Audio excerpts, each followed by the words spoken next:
Tonight, I go back home to Georgia to look into the death of a young wife. That Atlanta wife murdered as she opened her very own front door. An all-new 2020 starts right now.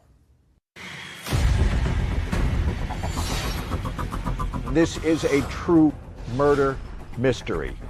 Emphasis on murder, emphasis on mystery. I felt like Lita's murder case looks like a true crime story, but it goes a lot deeper. Who would kill this woman? She wasn't robbed. Somebody came to the door with roses and shot her dead. Was there a feeling that this had to be pretty calculated? She was shot with a 9mm semi-automatic handgun. No obvious suspect. Was she at all concerned about the fact that she was in an interracial marriage and that this was a difficult time in the South? It was not a welcoming place for a black woman to live. She said, I'm done. I'm packing up my stuff. I want you to see the puzzle. When I put it together and I show it to you, you'll never forget it. Your wife's best friend has been murdered, and police are looking at you.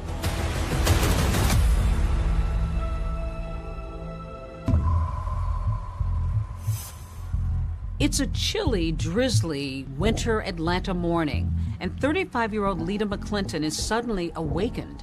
It's around 8:15 in the morning, and she heard the doorbell ring. And she tightens up her rope and goes downstairs to open the door. And I think she was probably not going to open it, but she looked through the keyhole and saw that the person had a box of flowers. There was a man standing at the door, holding a long white box of long stem roses that had a big, thick pink ribbon around it. So she receives the flowers, thinking that this is a delivery. She was really excited. She thought that it was a gift from one of her friends. In a sea of red brick townhouses, Lita's white one stands out. Her best friend Poppy and 3-year-old daughter have spent the night, and they are still in bed upstairs, just waking up. Poppy hears her say, "Good morning," to the man at the door. The flower delivery man produces a handgun. He fires a shot. She actually put the box of roses in front of her face. The second shot went right through the center of her head, and she fell with a large thud. Lita's friend Poppy was upstairs with her toddler, and right away she grabbed her daughter and hid her into a closet and said, "You gotta be quiet as a mouse." She didn't know if the gunman was gonna come for her. Lita's neighbor hears the shots, then sees the guy running like a bat out of hell, just booking it out of the complex, and he calls 911. The first police officer is only a few blocks away, and he gets the call, and so that police officer ends up holding Lita's hand. They thought Lita was completely unconscious, and yet she managed to squeeze his hand as he kept comforting her and telling her everything was going to be okay. And he said it was her comforting him. Poppy got out of the closet and called Lita's mother, and she couldn't get words out, and she finally just said, "Lita's been shot." Lita's mother called her husband. When they went to the hospital, they were put in a separate little waiting room. The doctor tended to Lita. He came out about 30 minutes later and said, "I'm sorry." Never get easier because she's gone. We should have gone first, not her.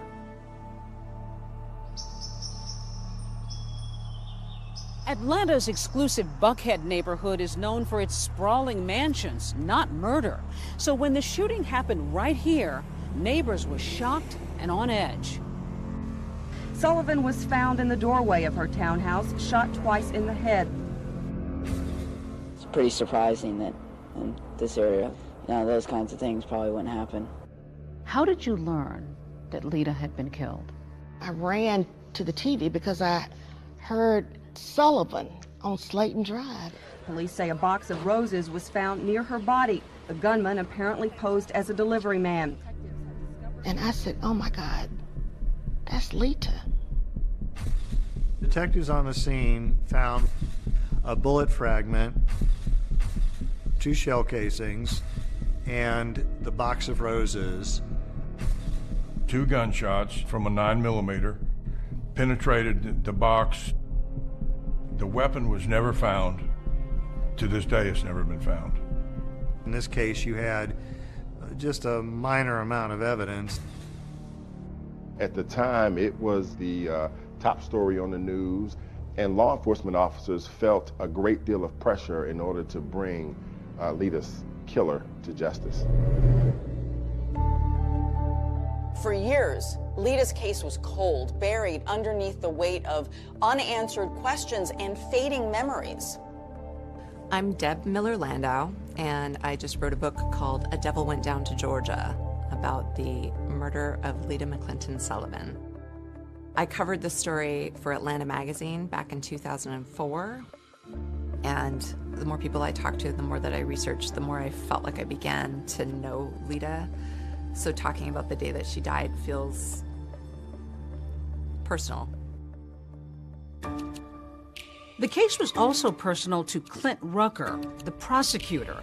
When I came to Atlanta to meet up with him, I learned that one of his passions is puzzles, working from the outside in, which also translates to solving homicides. Where do you begin? How do you start to connect?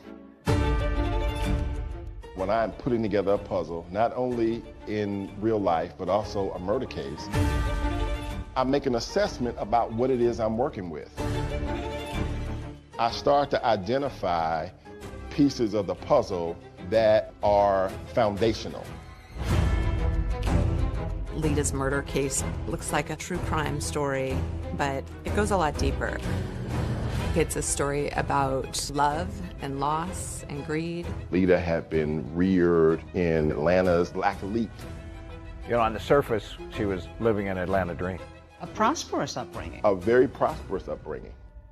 The expectations for her life were pretty high. Black women have had to be exceptional in order to be seen. And that was the case then, and I think it's still the case now. One thing seems certain, a murder of this kind is personal. Was there a feeling that this had to be pretty calculated? Police knew almost immediately Lita Sullivan was the intended victim. Who would kill this woman? She wasn't robbed. Somebody came to the door with roses and shot her dead.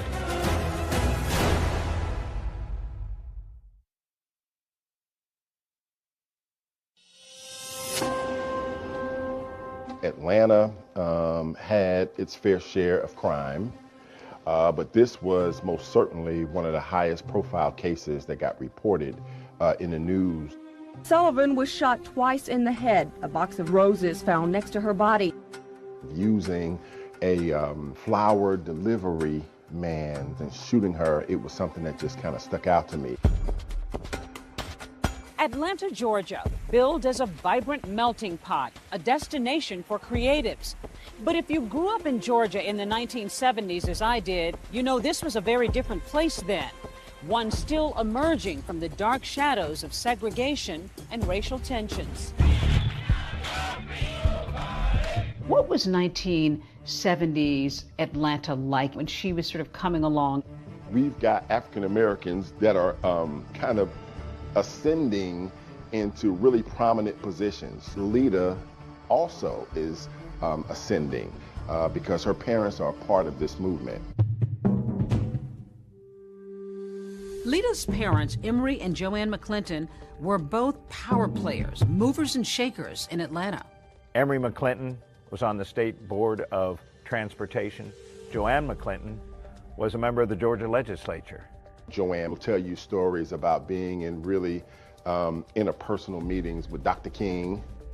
She was Maynard Jackson's campaign manager when he ran for mayor. I think the McClintons had high expectations for who Lita would become. Lita Sullivan was a true daughter of Atlanta. She was just a gem. Very, very proper. And she had grown up in a world of cotillions, so she really was sort of that classic upper crust black person growing up in Atlanta. She knew where she was going. She had a great sense of style. And absolutely charming. After high school, she went on to Spelman College. Her parents sort of hoped that she would enter the political arena like they were, but she was very much into fashion. She was working at a boutique at Lenox Square, and in walks this guy who had unruly curls and weird glasses and just immediately saw Lita and was taken with her. Fresh out of college, 24-year-old Lita is smitten with James, Jim Sullivan. He's a bit older, 35, and he's also white. He showered her with gifts. He just completely showered her with attention. He comes in, he dazzles her. What did you learn about him? I learned that what he saw was a fantasy in Lita. I think he looked at her as a young, very attractive, very smart African-American female. Another big difference between them is class. Lita has been raised in Atlanta's high society and Jim on Boston's gritty South Side. He grew up in a very middle to lower middle class environment. He went to Holy Cross College, got a bachelor's degree in economics. He always wanted more for himself. He always wanted to be a rich person, but it didn't seem like that was in the cards. He was an accountant. He was working hard, but he really wasn't getting ahead.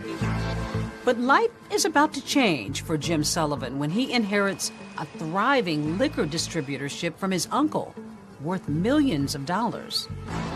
Crown Beverages was worth around $3.2 million. Jim had become a wealthy man. So when the McClintons met Jim for the first time, they were like, who is this guy? He had this kind of manner that was very uncouth and brash, and they were sort of mystified about what their daughter saw in him. I mean, I think the only thing they had in common was that he was Catholic and they were Catholic as well. But everything else was complete polar opposites. Another concern, of course, was race. Remember, this is the 70s. Even though the country is watching color barriers slipping away on the hit show The Jeffersons, with Primetime's first interracial couple. Your parents have never gotten over the fact that I'm white. That's because you never got over being white. At that time, this was unusual. Georgia's anti-miscegenation laws that forbade blacks and whites to marry had only been repealed 10 years earlier. Still, despite their obvious differences, Jim Sullivan pops the question to Lita. So the McClintons were like, you cannot marry this man.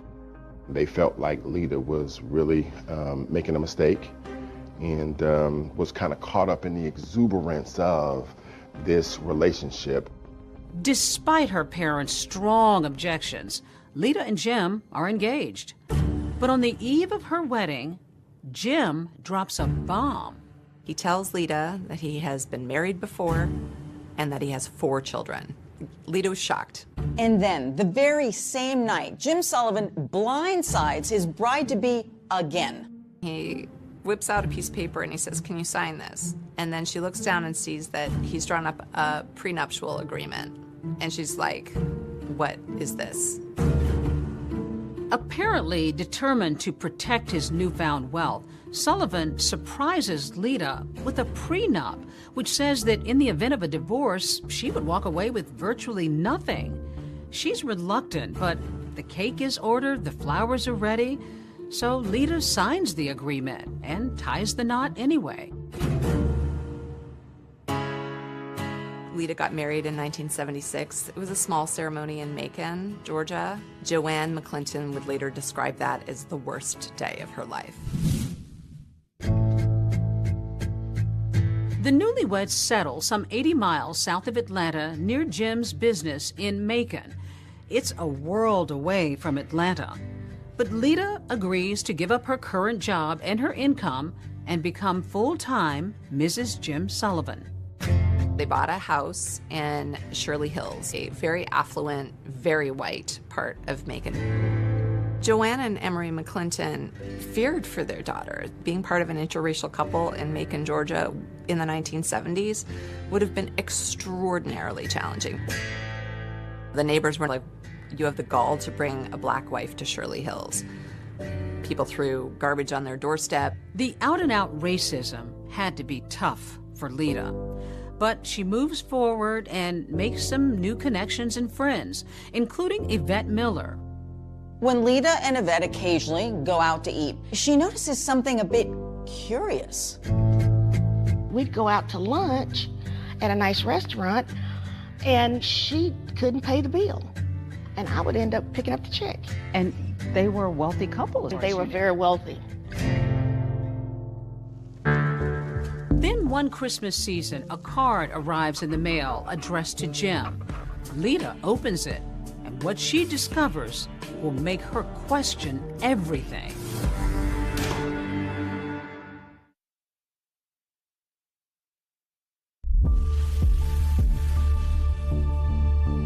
Lita and Jim Sullivan's first few months of marriage seemed to be going well. They were both intelligent, both attractive, definitely upper class, high society.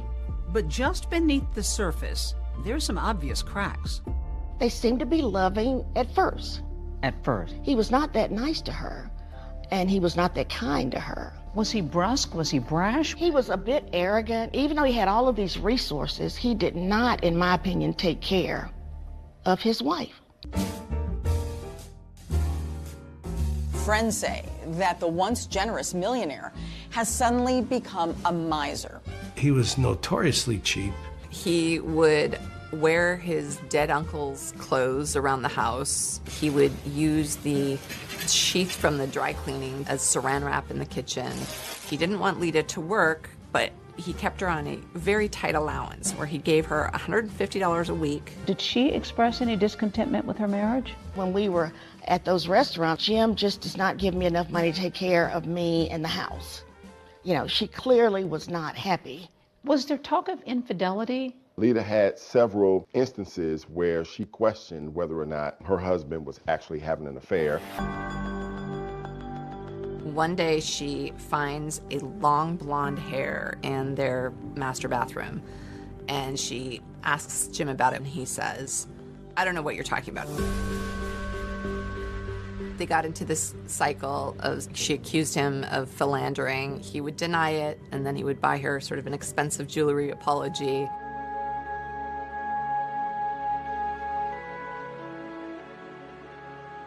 Then, during the holidays one year, Lita makes another stunning discovery. A Christmas card came addressed to Jim. She opened it.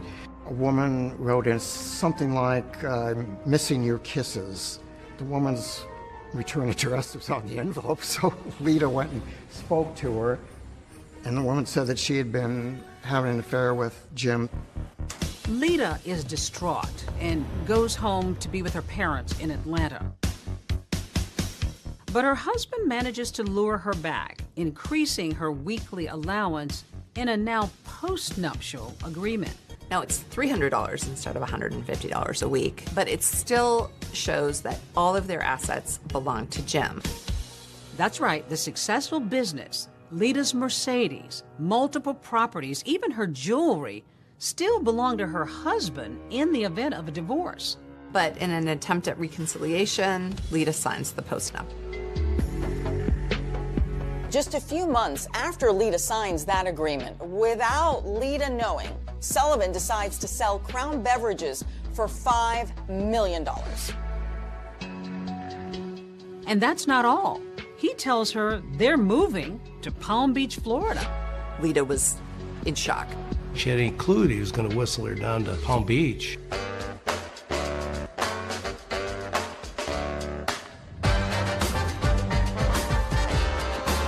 But Lita's new Florida home, located a stone's throw from what would become Mar-a-Lago, is more elaborate than she ever would have imagined.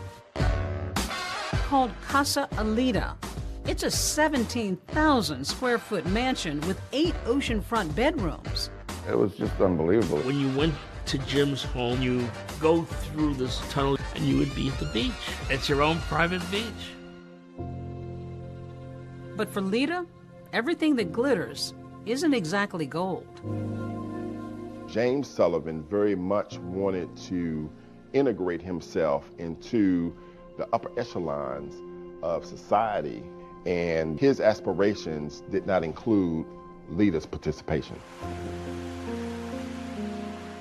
It was not a welcoming place for a black woman to live. And when he found out that to sort of scale the level of social plateau he was looking at in Palm Beach, having a black wife was a serious impediment to that.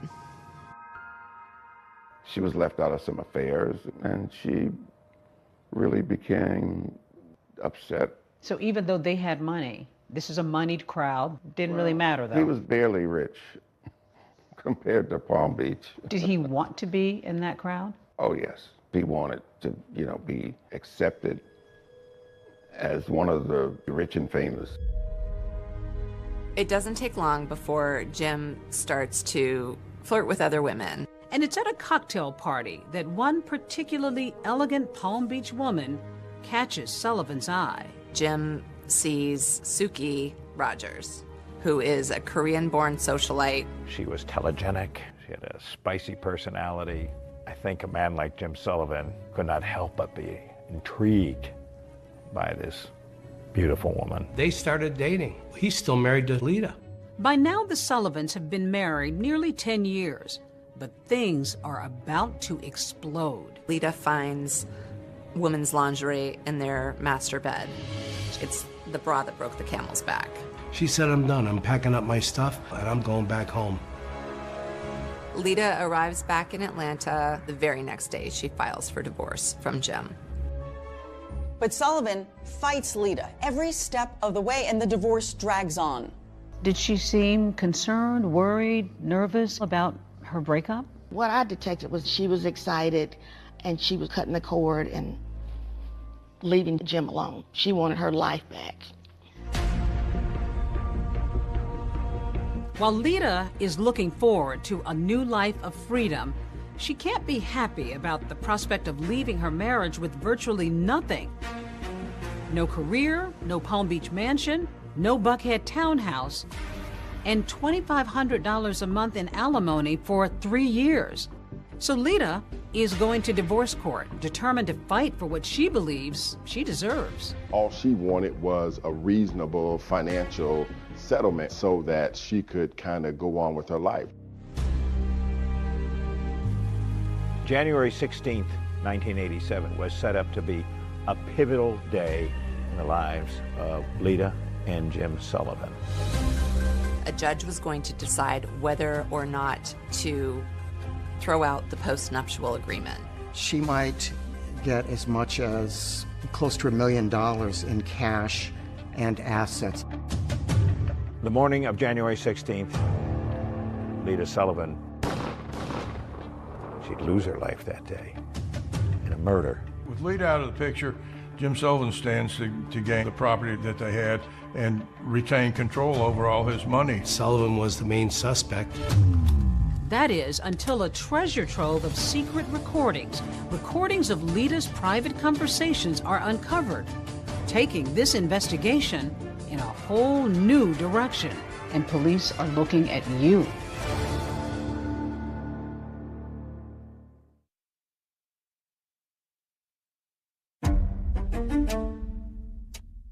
You know, you make a big circle and you put everybody in it that's close to Lita. Everybody's a suspect. But the first one would be the husband. The first and obvious suspect was James Sullivan, who stood to gain everything from her death, all the property, all the monies, and who was contesting the divorce. Detectives went down to speak to him in Palm Beach, and they put him through a polygraph. Jim Sullivan not only passes the polygraph, but there's something else. He has an alibi that puts him nearly 700 miles away from the crime scene. James Sullivan was actually in Palm Beach at the time of Lita's murder. When you first look at it, it looks pretty cut and dry. When you interview all the people involved, everybody points in one direction, towards the husband. But when you sit down and look at the facts, I'm not so sure that the husband is the person that committed the crime. Nothing surfaced in the early stages of the investigation that implicated Jim Sullivan in the murder. Sullivan is cooperating with authorities, and during his interview with detectives, he mentions the name of his friend, Marvin Marable. At the time of Lita's death, Marvin and James Sullivan had a very close relationship. Remember, Marvin Marable is married to Lita's best friend, Poppy, who was in the Buckhead townhouse with her 3-year-old daughter the morning that Lita was murdered. But back before the shooting, the friendship hadn't always sat well with Marvin. When Lita moved back to Atlanta, they started, hanging out together. So she's disillusioned by her relationship. Did her failed relationship have any impact on your relationship? Well, from the standpoint of them, being together all the time and going out, yeah. Commiserating. Oh, absolutely. Certainly didn't help. I can understand her being there for her friend, but, sometimes you can go overboard, which is what happened in our relationship.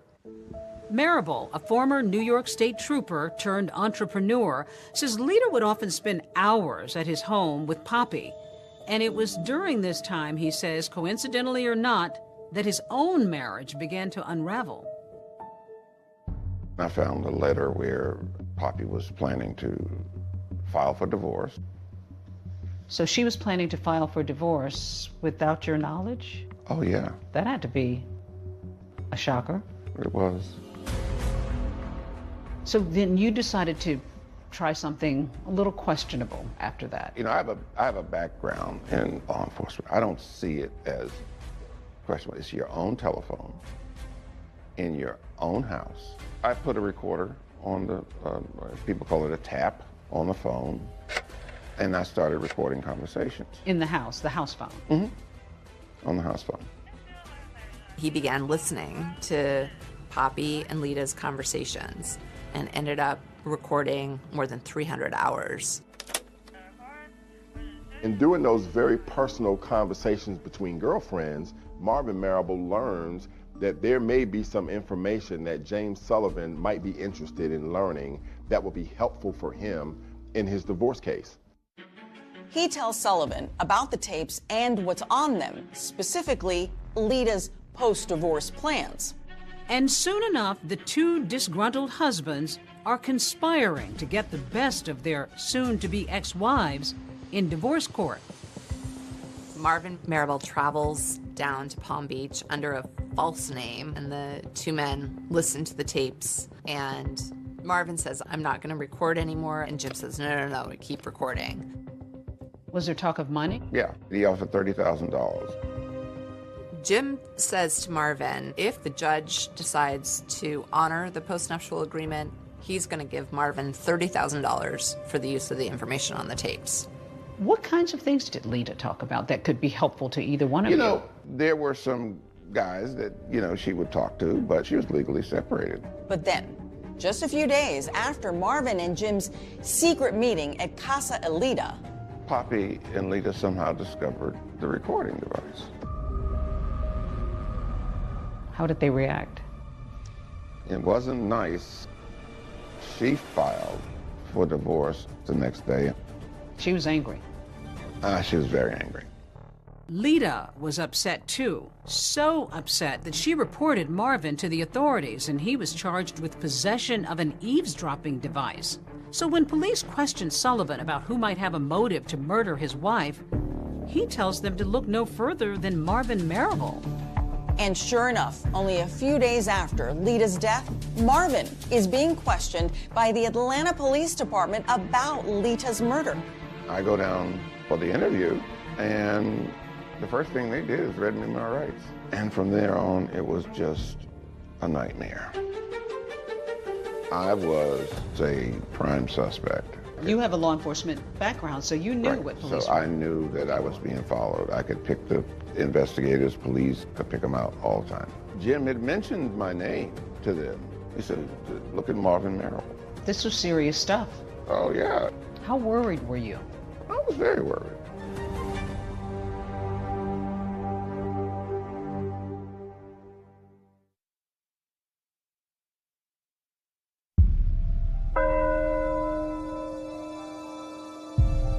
Joanne and Emery McClinton were beyond devastated.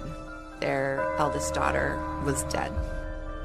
Just 3 days after Lita's murder, they held a funeral. Days dissolve into months, and authorities are no closer to finding Lita Sullivan's murderer. The case is just sort of growing colder and colder by the minute.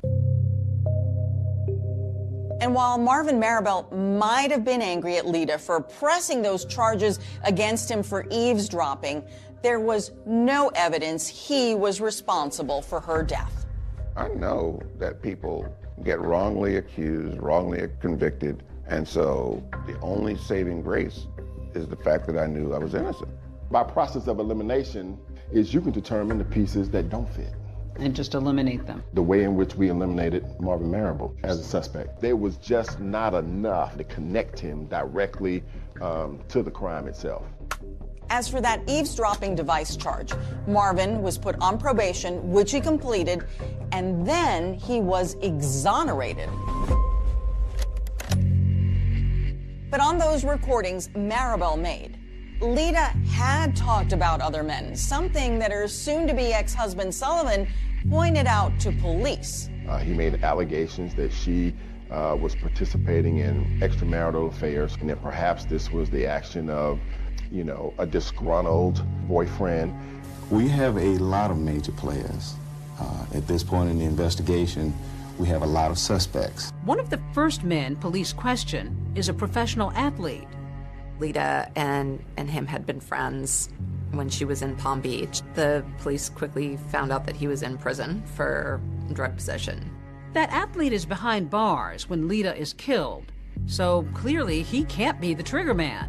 Then investigators turn their sights to a prominent Atlanta businessman. And he and Lita had been childhood friends, and they sort of rekindled their friendship. And they realized that he had no motive, and they found nothing that connected him. Authorities also take a hard look at another suitor who had taken Lita to dinner the night before her death. And get this, had also given her 2 roses. The suspect was a man named Bob Daniel, and Bob had had an incident a couple months before the murder where, in a drunken rage, he came to Lita's house, smashed his car into the garage, and as the cops were taking him away, he said, "I'm gonna kill that." So, serious red flag. But that lead didn't go anywhere either. Bob had just had quadruple bypass surgery. You know, the police ultimately decided that Bob had nothing to do with it. It's the unknowing that makes it so difficult. And to know that there are individuals who may be walking around now planning and plotting to do the same thing to somebody else is abhorrent to me. I remember having the impression it was like a festering wound for them. The McClintons want to draw attention to a $25,000 reward in the case. The cause of finding justice for Lita became their obsession, became their passion.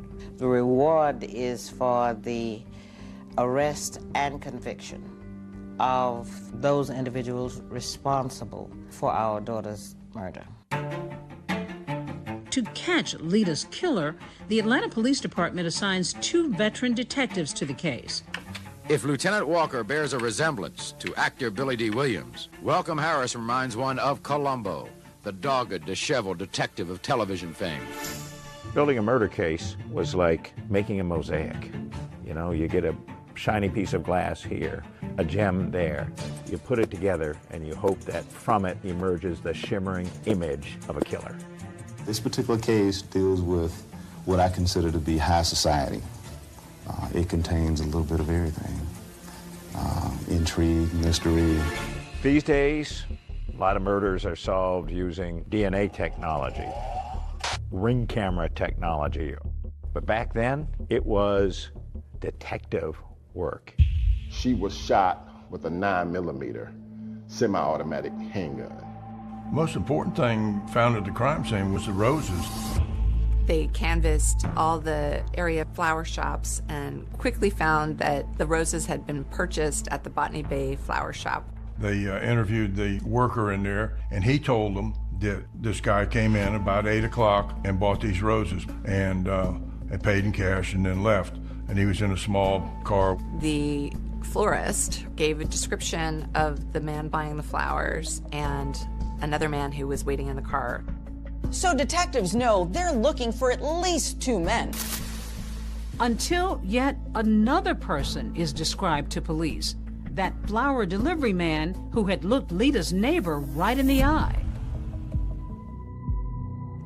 There was a next-door neighbor of Lita's, lived over on the right side of her condo. He lived there. His name was Bob Christensen. He actually gave a description of the flower delivery man as a Caucasian, middle-aged man. They went down to the police station and worked with a police artist and got sketches.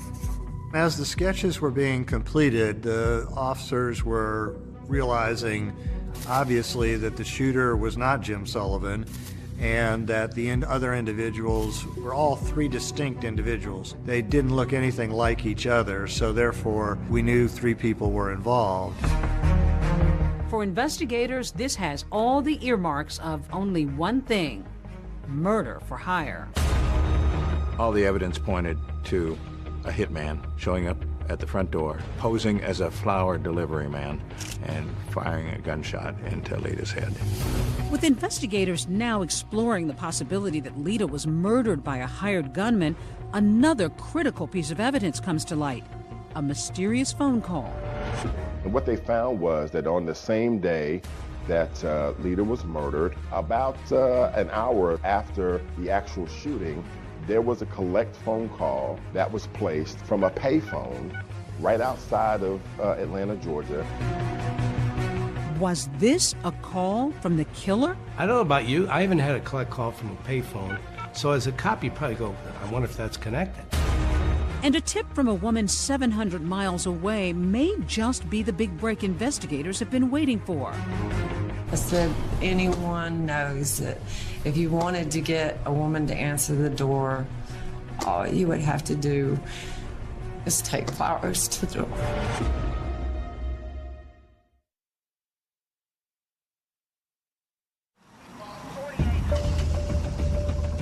This was a huge puzzle of a case. A hitman showing up at the front door, posing as a flower delivery man, firing a gunshot into Lita's head. How did your puzzle-solving skills come into play?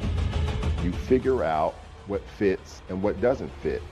I want everyone listening to this to know that I am absolutely innocent. The loss of a daughter. They still don't have the murder weapon. But they do have witnesses. Do you know anybody who can possibly take care of my problem for me? Because I need some help here. Anyone knows that if you wanted to get a woman to answer the door, all you would have to do is take flowers to the door. She suggested the flowers. She suggested the flowers. You actually brought in a doorbell. Why? To have that sense of what Lita Sullivan experienced right before her murder. She's about to meet her maker.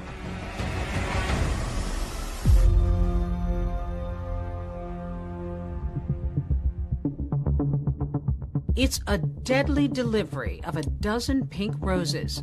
35-year-old Lita McClinton Sullivan opens her front door and is suddenly gunned down. On the year anniversary of Lita's death, there are no named suspects. They still don't have the murder weapon. They don't have a hitman. They don't have a paper trail that ties Jim or anyone else to a hit. But that's about to change when they get Jim Sullivan's phone records. On the same day that Lita was murdered, about an hour or so after the actual shooting, there was a collect phone call to James Sullivan's home in Palm Beach, Florida. It turns out to be from a rest stop in Suwanee, Georgia, maybe 30 or 40 miles from Buckhead. Using a phone call to call another state, that opens up federal jurisdiction. In this case, that's the FBI. We believed the phone call from Suwanee rest stop to his home in Palm Beach, Florida, was sufficient indication that a contract hitter may have called him after doing the job. Enter Special Agent John Kingston, who takes a particular interest in that phone call and a whole slew of other calls Jim Sullivan made and received around the time of Lita's murder. I got a whole year's worth, 6 months before the murder to 6 months after the murder. Kingston notices a few calls, and one of them was to Bob Christensen, Lita's neighbor. When Kingston talks to Bob, he finds out that Jim had called Bob 3 days before the murder. Sullivan said, had he seen anything suspicious around Lita's townhouse? And Bob finds it strange. He hasn't talked to Jim in over a year. Bob Christensen shares something else with Agent Kingston. On the same day Jim Sullivan called him, 3 days before the fatal flower delivery, Lita heard a loud knock on her door at 5 or 6 in the morning. It was so early and so unnerving, she didn't answer it. So that made the call that he got from Jim even more suspicious. Kingston also finds that a call is made between Jim's house and a Howard Johnson's motel in Atlanta, just a couple of miles from Lita's house. This is really strange. One thing that he's learned about Jim is that he's not a Hojo's kind of guy. So he goes to the Howard Johnsons and asks if he can look through the records. They gave me the shoebox with all the registration cards, and I pick out 3 that I thought, well, these are awfully interesting. So I said, do you guys have the phone records? They said, yeah, sure we do. And I'm thinking, boy, these people keep really good records, and they keep them for a long time, and I'm really glad. They bring me the phone records for January 13th. I'm flipping through them, and all of a sudden I see 305 Palm Beach, South Florida area code. And I'm pretty sure it's Jim's number. And so I check my records real quick, and I go, yep, that's his number. And then I look, and I said, oh, look, it's from 518. That's one of the 3 cards I pulled out.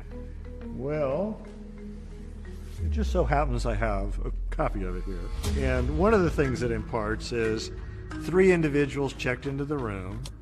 The individual who actually registered used the name Johnny Furr, but 3 individuals is important to me because I think 3 people are involved in the crime. They put their car down as a Toyota 85 with a North Carolina plate. We believe that a Toyota was the getaway car for the murder.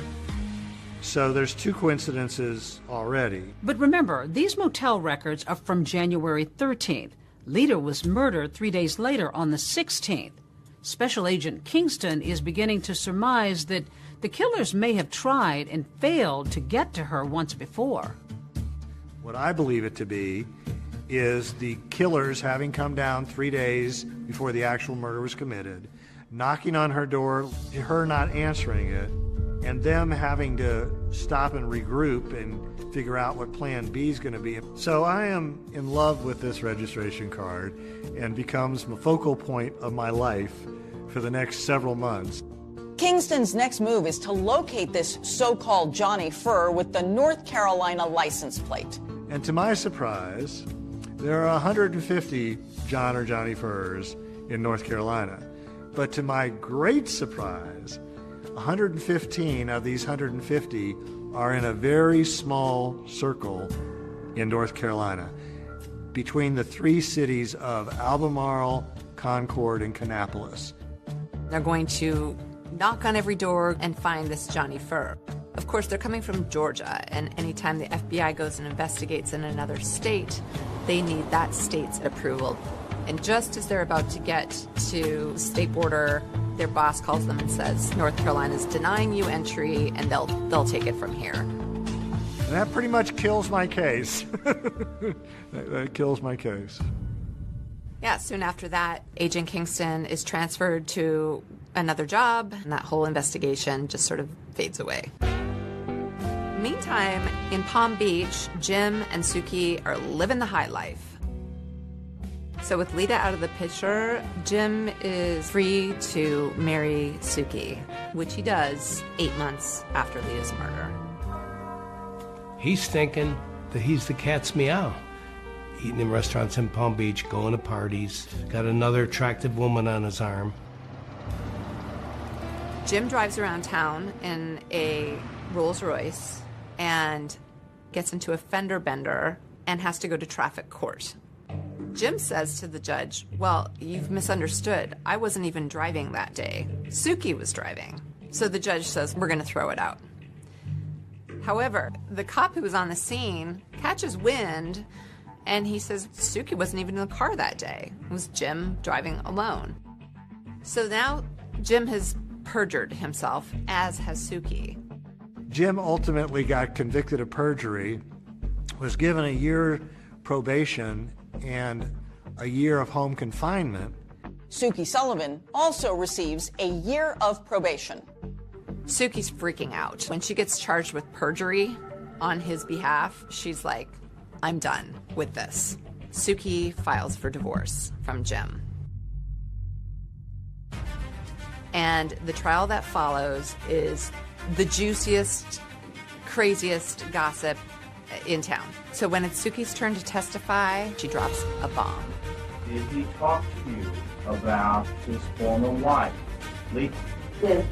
Tell me what it was he said to you about Lita. You can hear a pin drop. It's a big moment.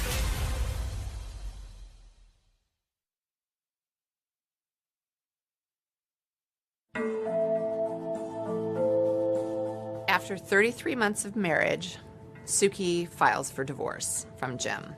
Not surprisingly, it's another disputed divorce. But what might have been typical testimony about alimony takes a sudden turn in court. Tell me what it was he said to you about Lita. He hired someone to work with her. I'm sorry? He hired someone to work with her. She claimed that he confessed to her that he had Lita killed. This became a bombshell in the investigation of the murder of Lita Sullivan. Suki Sullivan's divorce testimony may be big news for the FBI, but it has zero impact on the divorce judgment, which favors her husband, Jim Sullivan, in nearly every way. His divorce was complete, but his life with turmoil was just beginning. The opulent ocean-facing Palm Beach Palace may look like something out of The Great Gatsby, but while we watched, a new chapter in a crime story was unfolding. We develop information here at WSB. There's going to be a raid on Jim Sullivan's Palm Beach mansion, and that is the biggest break in the Lita Sullivan case since the murder itself. Investigators from the FBI, Atlanta Police, and the Georgia Bureau of Investigation were on the grounds of a mansion identified as that of James Sullivan. All of a sudden, Jim Sullivan is clearly in the crosshairs of federal authorities. They got a tip that Jim, now a convicted felon, has guns in the house.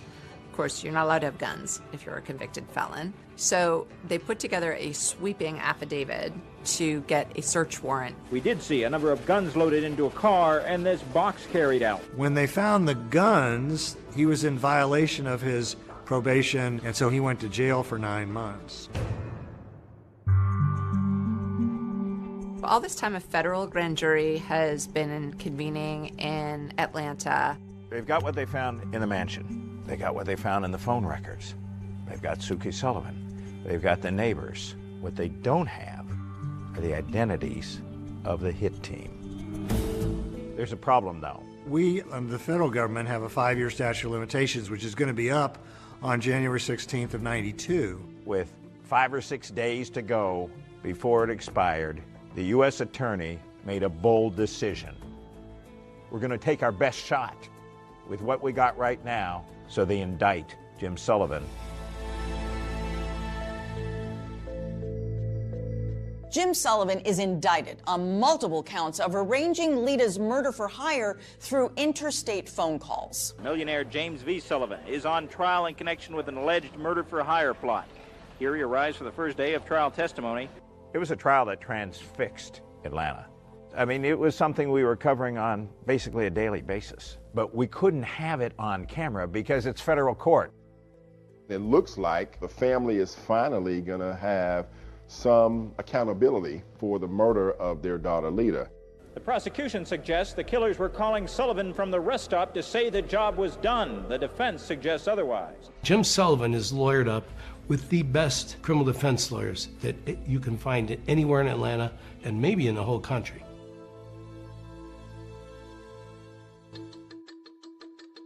There is no evidence at this point in this case who placed that call or whether that call was placed by anyone connected with the crime. The prosecutor spent 2 weeks telling their side of the story. Suki, the woman he married months after Lita's death, delivered some of the most dramatic testimony the jury has heard. They build what they feel like is a really strong case. And then a big bombshell hits. The judge says, I'm forced to dismiss this case for lack of evidence. Judge Marvin Shube ruled that, in effect, even if Sullivan may have been involved in the murder for hire, the government fell short in proving the phone calls related to the murder. This is one of the most difficult decisions I had to make because I firmly believe in the jury system. And then he looks at Jim and he says, you've been acquitted.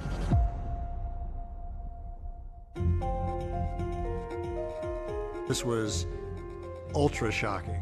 Suddenly it's over, and Jim is a free man. I want everyone listening to this to know that I am absolutely innocent. I had nothing to do with Lita's death. Her death was a great tragedy, and I thank God and my attorneys that this ordeal is over. The family at that point, I guess, is just sort of at a loss. How devastating was that for them? They felt like the justice system had let them down. I was not expecting this. It's extremely difficult. The system today is weighed in the favor of the defense. James Sullivan seems to have gotten away with murder. But Lita's parents aren't giving up. They file a wrongful death suit in Palm Beach, Florida, and they win. We, the jury, return the following verdict. The jury deems that Jim is guilty of wrongful death. Total damages of the estate of Lita McClinton Sullivan, $4 million. But Sullivan is able to hide his assets and not pay any of the civil judgment. Jim Sullivan appealed their civil judgment, and he won by having the Florida court say that they had filed it after the Florida statute of limitations.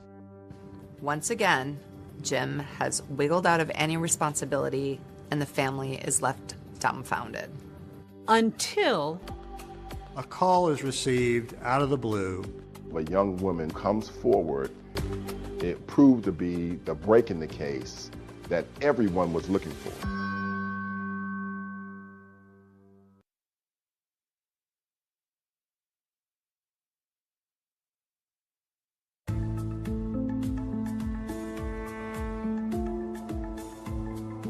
"11 years have gone by since Lita Sullivan was gunned down on her doorstep when a tip comes in from a town 700 miles away. A call is received out of the blue, and the individual calling is an attorney in Beaumont, Texas. He has a receptionist whose name is Belinda Trahan, who has told him a very unusual story about her boyfriend, Tony Harwood. Belinda and Tony lived together in Albemarle, North Carolina. And he was a long-distance truck driver for North American Van Lines. He basically drove a moving truck. Belinda tells her boss about a time that Tony came home from a long-haul trucking trip and said that a rich white man in Florida offered to pay him to, quote, take care of his black wife in Georgia. At the time, Belinda didn't believe it. She thought he must be cheating on her. Belinda thought that it was Tony just trying to get out of town and go down to Atlanta to the strip bars. Until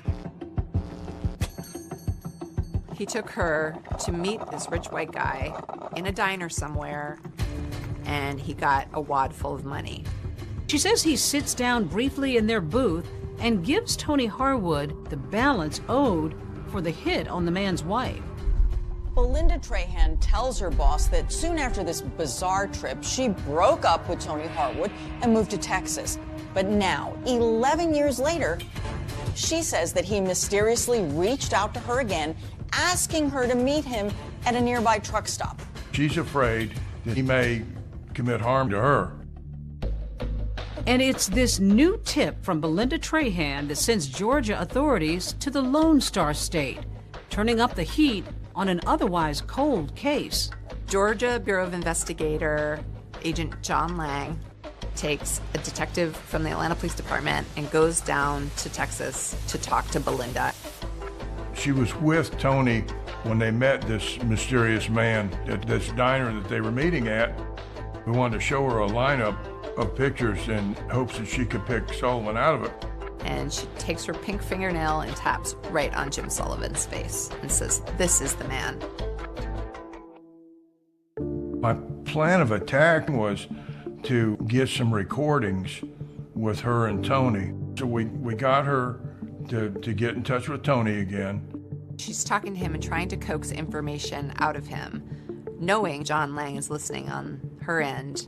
And Tony gives enough information that places him at the scene at the time. We had the phone calls with Tony. She picked Jim Sullivan out of the lineup, but there was still more investigation to do. We really didn't know who Tony Harwood was. John Lang knows that Tony worked at North American Van Lines. So he calls up North American Van Lines and he says, "Hey, you don't happen to have your records from 11 years ago?" And the guy says, "Yeah, there's some boxes full of files up in a musty attic. You're more than welcome to go poke around." We went up into a hot attic and opened the first box that I went through. And about the third document I looked at was Jim Sullivan. His address was on it, Palm Beach, Florida. His signature was on it, and Tony Harwood's signature was on it. He finds a bill of lading showing that Tony Harwood moved furniture for Jim Sullivan 2 months before the murder. And it's the paper trail he needs. It's like the jackpot. Astounding. I don't know any other way to explain it. I mean, open this box and like the third record I look at, here it is. I mean, it just like it was meant to be. On a Sunday morning in April of 1998, John Lang and local authorities go knock on Tony's door in Albemarle, North Carolina. Tony answers the door. And he said, "You know, I've been waiting on you boys for a long time." They take Tony to the Albemarle police station. Lang interviews Tony for 3 hours in this tiny room. But at the end of the day, Tony admits to taking money from Jim, $25,000, to take care of Lita.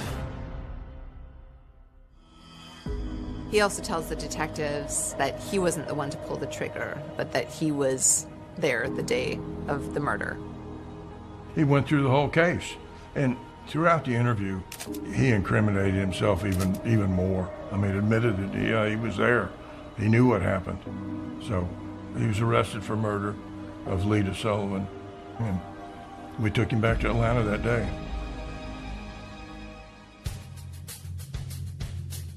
After Tony's arrest, things moved pretty quickly.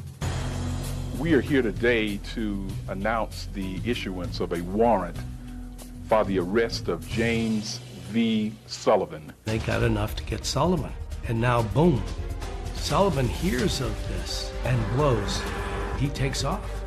We have reason to believe that he's outside the country. He's just gone, vanished. Investigators say he could be anywhere. He is nowhere to be found.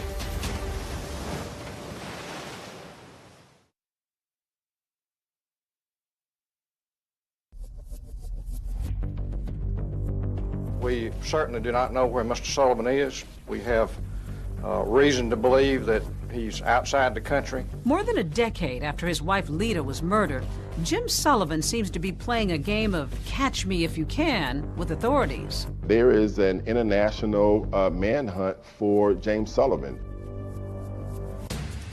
Well, Jim had moved to Costa Rica, actually bought a home there. In 1998, after an arrest warrant was issued for him, he immediately, like that night, went to Panama. If you have any information concerning James Sullivan, you should contact the nearest U.S. embassy or consulate. We didn't know exactly where he had flown from Panama, and we didn't know exactly where he had gone. His trail goes cold. They put him on Interpol, and it was just cold. They've tapped phone lines, anybody that he might have called, and he's called no one, not even his mother. There was a few tips that came in. The tips are just dead ends. The McClintons, they're dumbfounded that this guy could, get away again. But in late 1999, with Sullivan still completely off the grid, the heartbroken Emery and Joanne McClinton do get some good news. Last week came this, a court decision reinstating a $4 million judgment against Jim Sullivan in connection with a wrongful death case brought in effect by Lita's estate. Lita's family and law enforcement officials hope that a renewed hunt for Sullivan's money will help smoke him out. Where you find Sullivan's money, you're going to find him close by. But even this goes nowhere. Fast forward to 2002. There is no sign of Jim Sullivan. We tried every effort in our arsenal to try and locate him, to put him on the FBI's wanted list, but to also put him on the top 10 list, which is very unusual. You don't get on the top 10 list very easily. Then we also featured him on America's Most Wanted. The most recent picture we have of Sullivan is at least 5 years old, so the FBI age-enhanced this photo, which may bear a closer resemblance to Sullivan's appearance today. If you recognize James Sullivan from either of these photographs, call us now at 1-800-CRIME-TV. A man sees America's Most Wanted on television and goes, I know that guy. He lives in my condo complex in Chiang, Thailand.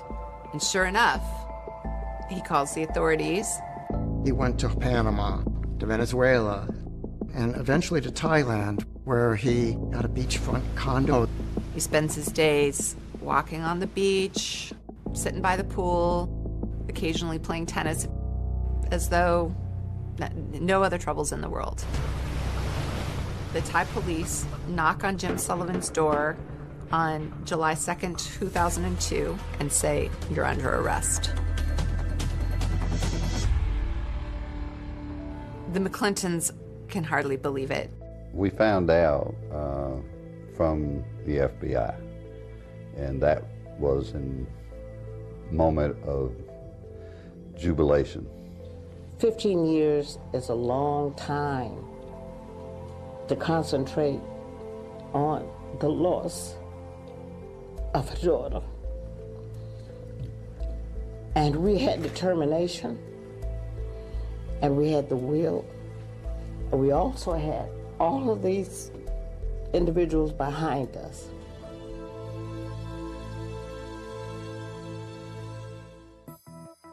Almost as soon as Jim Sullivan is arrested for murder, Tony Harwood, who has continued to deny being the trigger man, agrees to a plea deal. Tony kind of sees the writing on the wall. Harwood just decided that he would plead guilty, the negotiated plea for manslaughter, and that, in turn, that he would testify against Jim Sullivan.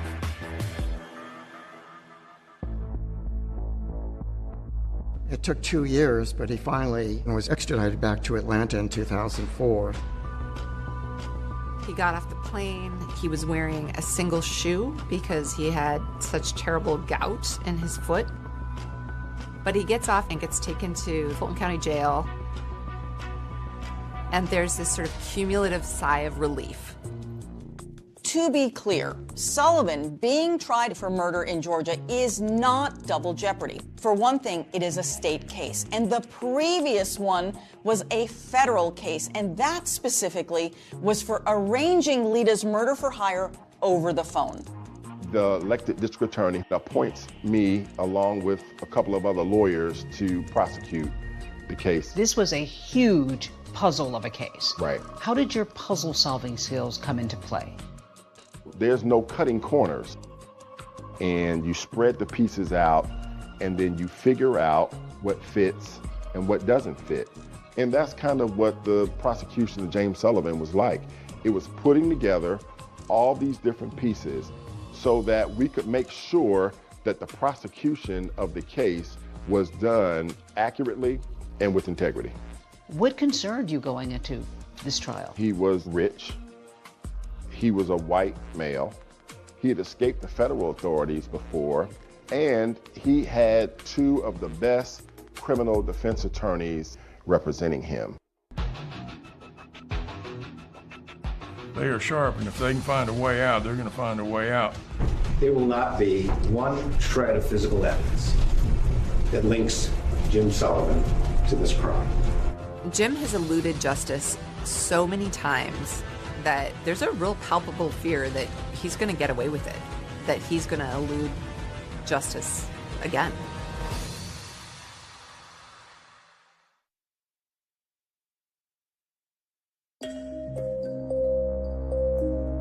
After nearly 20 years, Jim Sullivan is finally on trial here in Fulton County for the murder of his wife, Lita.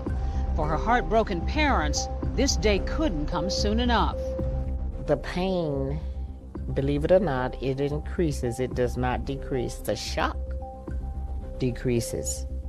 The depression decreases. But the pain continues. It was an A-team of prosecutors, great courtroom performers. Clint Rucker was the lead prosecutor, and Anna Green, Kelly Hill, Sheila Ross. And the evidence will show that the person who sent that hitman to Lita's door is the only person in the world who could have profited from her death. It is the only person in the world who met Tony Harwood and paid him off for killing her, and is the only person in the world who fled halfway around the world to avoid facing you. Jury was 9 women and 3 men. The jury is also racially mixed. Jim Sullivan had Ed Garland and Don Samuel, again, the people who won that big courtroom victory against the feds. What the state relies on is 2 types of evidence. Circumstantial evidence, and then the testimony of con men. The state initially started out the nature of the crime and what happened that morning. I heard 2 sounds. They sounded to me like steel hitting steel. I just didn't want to believe that it was a gun. And so I hesitated for a second, and then I really knew that it was a gun. She was able to squeeze my hand each time I spoke with her, like she understood what I was saying. And for many, many years after this, I thought that's all it was. And then one day I realized that she was comforting me more than I was comforting her. That was the sort of lady I felt she was. They had the phone calls that the FBI had found. There was a call from this room to Mr. Sullivan's home at 7:44 in the morning. But all this testimony notwithstanding, it's Belinda Trahan and Tony Harwood who everybody wants to hear from. Belinda Trahan was the most important witness in the case. He told me that some white guy who wanted to take out his black wife. I didn't believe it. Why not? I've been with him for 3 years, over 3 years. I mean, I figured he met someone because we were on the outs. Most chilling about Belinda's testimony is that she confirms that there was at least one failed attempt on Lita's life. She testifies that when Tony had gone to Lita's house on January 13th, Then she didn't come to the door. They drove back to North Carolina and told Belinda that, it didn't work. But Belinda testifies that hearing that from her boyfriend left her incredulous. I said, just don't even lie to me. I said, because anyone knows that if you wanted to get a woman to answer the door, all you would have to do is take flowers to the door. Did you in any way mean for that to be a suggestion as to how to get the job accomplished? No, not at all. Here's Belinda Trahan, and she is falling on the sword about what she did. She suggested the flowers. She suggested the flowers, and she admitted that on the stand. You brought in the diner booth where they sat. Wow. Why couldn't you just tell the jury and show pictures? I want you to see the puzzle once it's all put together. Yeah, I can show you the box. I can show you a photograph of it. But when I put it together and I show it to you, you'll never forget it. Pushed the paper across the table like this, and then Tony put his hand on it and took it from there. And there was a particular moment when she is asked to stand up in court and identified the person she witnessed give Tony Harwood an envelope full of money. Please, point him out. It's right there. He can't even make eye contact. Your Honor, may the record reflect the witness has identified the defendant, James Sullivan. But if prosecutors feel like Belinda Trahan's testimony is helping their case, they have to know that it's just as big a risk to put Tony Harwood on the stand. Can you show the jurors the body language Mr. Sullivan used and the tone of voice, if it's possible, that he used when he was explaining to you that his wife, Lita, was a problem? You know, I've got this wife of mine up in Atlanta, and she is just trying to take everything I've got. And I don't know what to do about it. I need someone to take care of my problem. Do you know anybody that can possibly take care of my problem for me? Because I need some help here. We could prove Tony Harwood and James Sullivan actually met each other. So I spent the first part of Tony Harwood's examination confirming his signature on the hotel receipt. And I put signature, Johnny Fur. The fact that he actually went to the flower shop. Who actually went inside the flower shop to purchase the flowers? I did. They had Tony Harwood saying that he was the one who made the collect call to Jim Sullivan's house. What did you say to him? I said, Merry Christmas. And he said, I understand. And that was it. What were you trying to convey to Mr. Sullivan by giving him that signal, those code words? That his problem was taken care of. The defense had their chance to cross-examine Harwood. Not a single question. The two key witnesses were, of course, Belinda Trahan and Tony Harwood. And so, in closing arguments, the defense assailed their credibility. You should reject everything that came out of his mouth. Harwood says an envelope in the bathroom. She says an envelope at this booth over here. Garland presents to the jury a letter-sized envelope stuffed with bills. Harwood had said it was all cash in $20 bills. See, oops, some of it fell out, and some more. It won't fit in an envelope.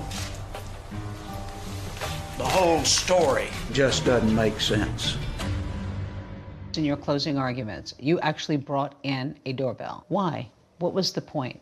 I wanted the jurors to have that sense of what Lita Sullivan experienced right before her murder. An ordinary moment. In an ordinary moment. The second reason why I did it is because James Sullivan liked to read books. And one of his favorite authors wrote a book called For Whom the Bell Tolls. I'm going to ask you through your verdict of guilty to each and every count to tell James Vincent Sullivan for whom The bell tolls. Tell him that it tolls for thee. For you. For you. And then I rang the doorbell 3 times.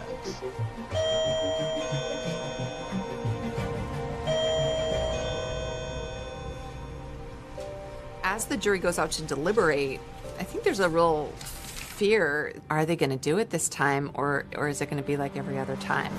I do not see this as a slam dunk for the state. There's this anxiety. You're worried, but you're hopeful.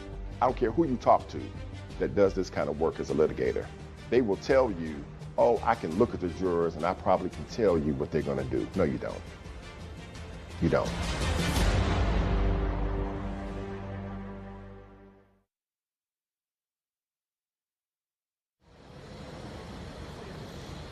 This is breaking news. We do have breaking news at this hour. The jury having reached a verdict in the trial of Jim Sullivan. The jury came back within a few hours on the same day. It was so silent, and the tension was just palpable. There's this anxiety. You don't know what it's going to be. You don't know how it's going to turn out. And you're worried, but you're hopeful. It's hard not to think of Lita's family, her parents especially, after so many fits and starts to win justice for their firstborn child.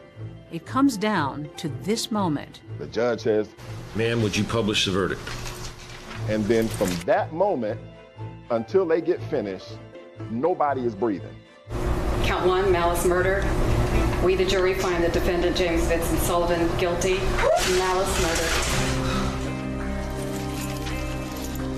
murder. I got a chance to hug Emory McClinton. I had never been hugged so tight before. This was his baby. And we had finally, after 19 years, brought that man a sense of satisfaction. I'll never forget it. The conviction of James Sullivan was the biggest puzzle that I had solved in my career. And it is one that gave me the most satisfaction that I had ever experienced as a prosecutor. The court hears victim impact statements. What a loss it was to have Lita gone from their lives. I dream of Lita often. She is smiling and walking in my direction, and I in hers. But we never reach each other. The jury came back and gave him life in prison without the possibility of parole. I am so very pleased, and I'm happy. What we were waiting for was something in our judicial system, something to happen and to bring it all together, and that's what you see today. Why did it take 20 years, do you think? It goes back to the resources. He had privilege? White privilege, completely. He knew how to manipulate people, and he had the resources to do that. You've got a black victim, you've got a white defendant. Did race hover in this courtroom over this case at all? I think in our criminal justice system, unfortunately, race always permeates throughout a case. But I'm thankful to say the evidence in the case overcame that racial component. They never received any money. Is there money? Where is this money? He's been able to secret his money. For the McClintons, seeing him rot in a prison in South Georgia brings them a whole lot more satisfaction.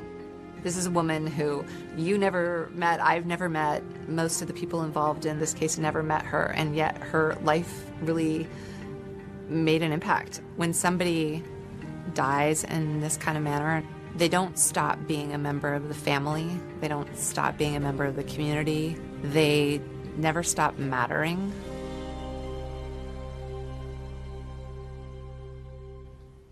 David Tony Harwood was released from prison in 2018 after serving his 20-year sentence. Jim Sullivan remains behind bars with no possibility of parole. As for the other two men who were seen at that flower shop, no one else was ever charged. That is our program for tonight. Thanks for watching. I'm David Muir. And I'm Deborah Roberts. From all of us here at 2020 and ABC News, good night.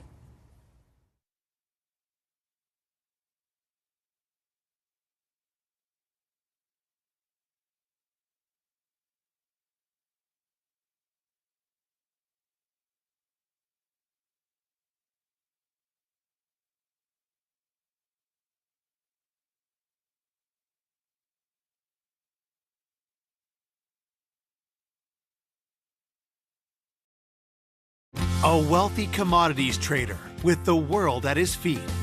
My brother was a fun-loving guy. He had anything he wanted. He had a lot of money, the Cadillacs and the Rolex watches. Is viciously gunned down. And they shot him again and again and again. With his wife and kids in the home at the time of the attack. It was a very traumatic event to the family, with people with guns threatening them. You can't dismiss the fact it was a home invasion, but a lot of it didn't add up. I had no idea at all how this could have happened. Police chased down a number of suspects. There was a complete falling out between them. Someone could get killed over a debt that they didn't pay. A sudden disappearance leaves everyone on edge. There was a trader. He disappeared off the face of the earth. It was suspected there was foul play involved. One dead and one missing. Put a different spin on this type of investigation. Every lead brings investigators to a dead end. It's very frustrating to have a case that hits a brick wall. Until 30 years later. They were holding a very big secret inside. When the shocking truth is revealed. Couldn't believe it. Couldn't believe it. That's not even human. That's the devil. Just 30 minutes outside of Chicago lies Inverness, Illinois. Inverness is one of the wealthiest suburbs of Chicago. It's a safe, beautiful neighborhood. Some would call it very rich, very large homes, and very few crimes are ever committed in that area. But on April 30th, 1979, at 3:20 p.m., police receive a distressing call from a 15-year-old girl named Becky Gamari. Her words were, "There's been a robbery. My dad's been shot." She was bleeding from the chest. The police responded immediately. As we entered through the front door, we were met by Becky Gamari. She was crying and pointing downstairs. I went downstairs and I saw a male who was leaning back in the sofa who appeared to have numerous gunshot wounds. There was a woman who was kneeling at the feet of the victim, crying almost in hysterics. The woman identifies herself as Jackie Gamari. She says the victim is her husband, Carl, and that she and her 3 youngest children, Bobby, Carly, and Nick, were in the home when the intruders stormed in. Those children must have been terrified and felt so helpless. It's horrifying. The families were taken out to the squad cars so that they were secure and away from everyone. Investigators set to work processing the crime scene, starting with the body. I went over to the victim. I didn't find a pulse. There was a number of bullet holes in his chest with the blood basically draining down to his pants. I noticed a 9mm gun, and there were a number of 9mm casings that were strewn about the victim's feet. There was also a small .380 caliber handgun. It appeared that a 9mm was placed to make some type of a statement. This could be a staged killing. The victim, his legs were crossed at his ankles. It didn't appear to be a natural position. I went and took an inventory of what the rest of the house looked like. The bedrooms, the dresser drawers had been opened. A number of items appeared to be tossed on the floor. I could see that there were jewelry boxes that still had jewelry in them, which raises questions as to why they actually came to that residence. Was this a legitimate robbery? Was this staged to cover something up? You can't dismiss the fact it was a home invasion, but a lot of it didn't add up. It did bring into question that they were there really to kill the victim. We took a number of fingerprint lifts from the kitchen, the dining room, and the bedroom area. One of the officers noticed them. There was no forced entry. Nobody kicked in the door or pried it. As police continue working the scene, Carl's family receives the tragic news. My sister called me and says, "You better get home, Carl was shot." So the whole neighborhood where the house was all cordoned off. We were told by the police he's in the house, he's dead, and they're investigating. So we were all like stunned. When this happened, it was just a huge, huge shock, and we didn't know how to react. Disbelief and just can't be. Carl Gamari was born in Elmwood Park, Illinois in 1944. He was the third of 4 children. My brother Carl was a fun-loving guy. You know, he liked to go out and have fun, you know, go on dates with girls and go to parties and things like that. When Carl was in high school, he met the love of his life. When he started dating Jackie, he was like 18, and I think she was 17 at the time. He just knew that this was the one, and, you know, he wanted to get married, and he wanted to get married now. Still teenagers, Carl and Jackie started a family right away. Carl was excited to be a dad. They had 4 kids. Becky was the oldest, Bobby was the second oldest, Carly was the third daughter, and then Nick was the youngest. He was his son. By 1977, Carl had the perfect family and the perfect job, working in finance at the Chicago Board of Trade. Carl climbed up the ladder. He was energetic, and he loved it, and it fit his personality to a T. He had anything he wanted. He had a lot of money. He came to Cadillacs, Rolex watches, and things like that. He started living a high life. From the outside, Carl's life seemed picture perfect. But now, his violent death leaves his family shattered. He's been shot, and I was shocked. You know, no one knew anything, what's going on. I had no idea at all how this could have happened.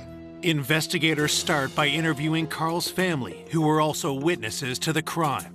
I took Jackie and the 2 girls out to the garage so I could get a general statement from them as to what occurred. Jackie was crying and very upset. Becky was crying. Bobby was crying. This was the most traumatic thing children could go through. They said Carl went to work. Jackie was at home with Bobby, her 13-year-old daughter, 5-year-old Carly, and 2-year-old Nick.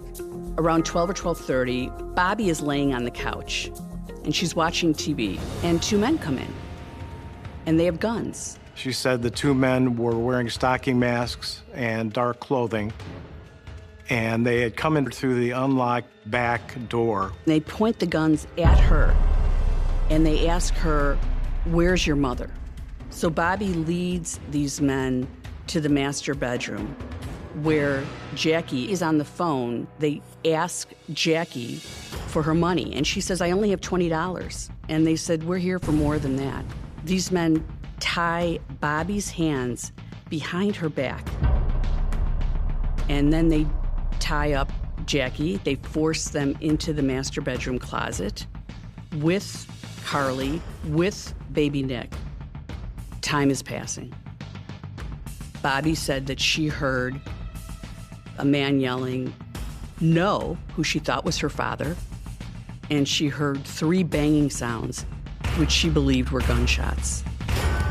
Becky came home approximately 3 o'clock in the afternoon from school. She walked in through the front door, called for her mom. All she heard was crying from the master bedroom. At that time, she found them banging on the closet door to be let out. Once Becky opens up the closet doors, Bobby went directly down to the basement, and Bobby saw her father's bloody, bullet-ridden body laying on that couch. It is difficult to imagine how terrifying this must have been. While the family lived through an extremely traumatic ordeal, police are hopeful that with their help, they can catch Carl's killers. Jackie and Bobby said the suspects had actually pulled up their masks, so they had their face exposed to them. Jackie described the first suspect as a male white, mid to late 20s to 30s, tall, dark-haired, and also had a mustache. The second suspect was shorter than the first, slightly heavier, was a white male, but had a pale complexion and facial hair. Bobby and Jackie were able to do composites of the faces they saw. I think there was a lot of hope somebody's going to recognize these individuals. When we heard about the sketch, we thought that would be it. They'd be able to find him. I was hoping to get the information out as quickly as possible with the suspect's description, so that if someone was possibly stopped or seen within the general area, a patrol vehicle could have stopped them. In Inverness, where crime is virtually non-existent, police believe there is more to this case than meets the eye. It appeared to be a staged crime. It could be someone who owed money to someone and being shot for that, a jealous boyfriend. It could be a number of different things. You can't close your mind to any possibility at that point in time. Coming up, investigators uncover sordid secrets. He might have had some associates who might have been involved with the mob. It definitely raised a red flag. The killers evade detectives until an unexpected witness steps forward. You told me how it was going to be done, how they were going to kill Carl. To reveal a dark and twisted plot no one predicted. As soon as they knew how Carl was going to be murdered, and that's exactly what happened to him. That was the missing key. The murder of commodities trader and father of four, Carl Gamari. His wife and young family were at home at the time of the terrifying attack. Jackie and the two girls were mostly in shock. They were completely overwhelmed by what was happening. Jackie and Bobby saw the gunman. Armed with their description, officers go door to door looking for witnesses. One of the neighbors saw two men coming from the Gramaris through her yard, and she thought one of them was carrying like a jewel bag. After that neighbor pointed out where she saw the two men walking through her yard, the detectives went back and followed that path. They had found a cigarette butt that still had ash on it by her driveway. That cigarette butt was collected by the State Police Crime Lab, but in 1979 there was no DNA, so there really wasn't much of the evidence that could be collected off of that cigarette butt. More witnesses come forward to help police trace the suspect's movements. There was a woman who was in her car around the time that this incident took place. She stated that she saw a beater-type gray car parked on the side of the street. When she returned approximately 3 o'clock or so, she said that she saw the vehicle oncoming towards her. She said that the driver was a white male. The second passenger in the front was a white male, but he was trying to slump down in the seat. In her words, she thought he was trying to hide himself. The neighbor who saw that vehicle coming towards her with the two men was also able to do a composite.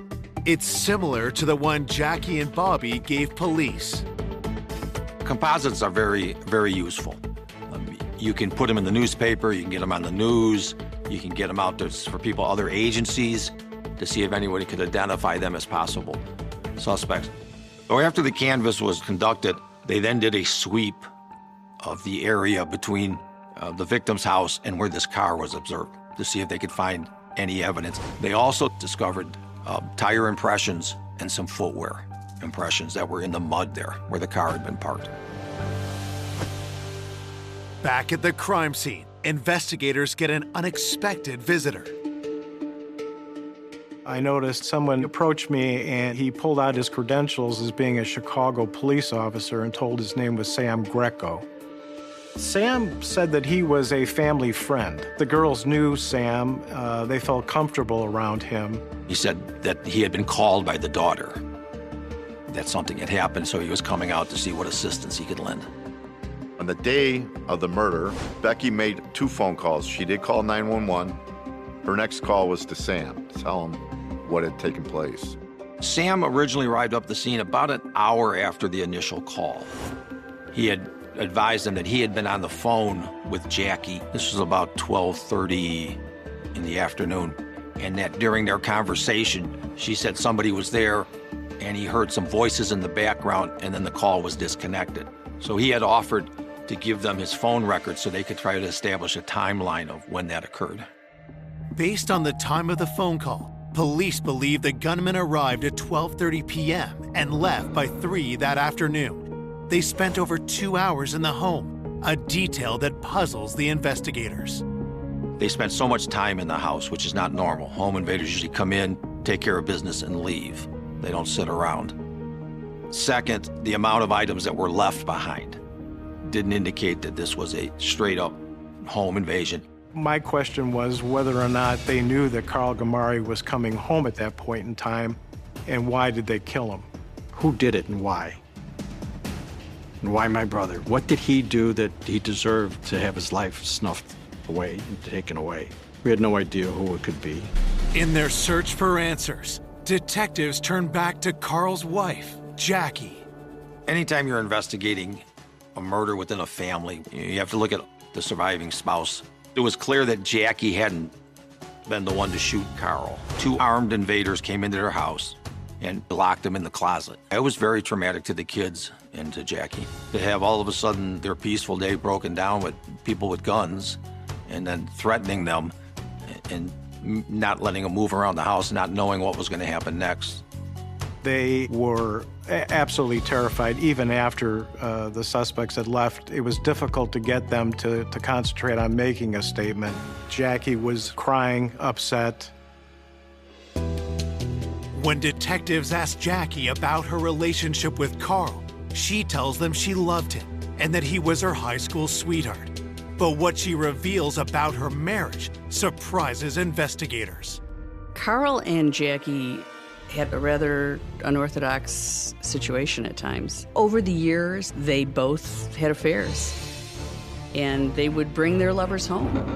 When you get information like that, that's an important thing to follow up on and look further to see if that has anything to do with what occurred here. Had the couple's infidelities led to Carl's murder? You have to look at that as a possibility. It definitely raised a red flag. It was definitely shocking. Getting the cold-blooded murder of Carl Gamari, have learned he and his wife, Jackie, had both been unfaithful. That's a big red flag and needs to be looked at very thoroughly. Jackie tells police they had recently agreed to work on their marriage. They seemed to be getting better as you got into 1979. They were trying to work it out. They went on a romantic vacation. They were making a plan to do another big trip to Africa. They were buying a new house, and they would tell friends that, yeah, things are getting back together for us. We're going to make an effort to make this work, especially because of the kids. A year before the murder, the couple had even decided to renew their vows. We as a family thought, wow, this is nice. This is really nice to see, that they wanted to get together and they have us there witness the renewing of their vows. They were like 2 lovebirds. He was gleaming from ear to ear, and so was Jackie, and they seemed like a wonderful couple. While Jackie was also a victim in this crime, detectives still need to know if she'd have anything to gain financially from Carl's death. It was learned that there was only about a $30,000 life insurance policy. Carl had never signed a will, which ties it up in court, and it could be 7 years before you see any of the financial gain from this. And so this kind of cleared Jackie of being in the spotlight of the investigation. Investigators consider whether Carl and Jackie's renewed marriage could have driven one of their former lovers to murder. When they ask Jackie who she had an affair with, her answer is surprising. Jackie and Sam Greco had an affair.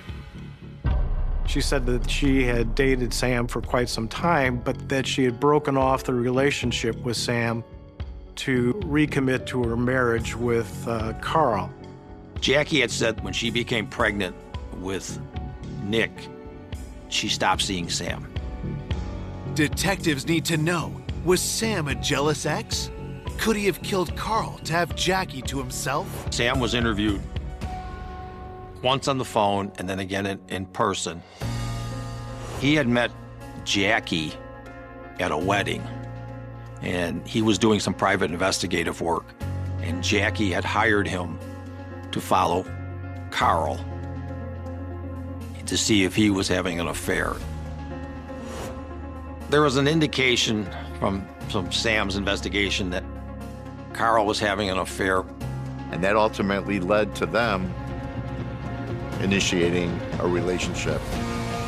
Sam also told the investigators that he and Jackie had been lovers, but they were now just friends. Sam denied any involvement with this case.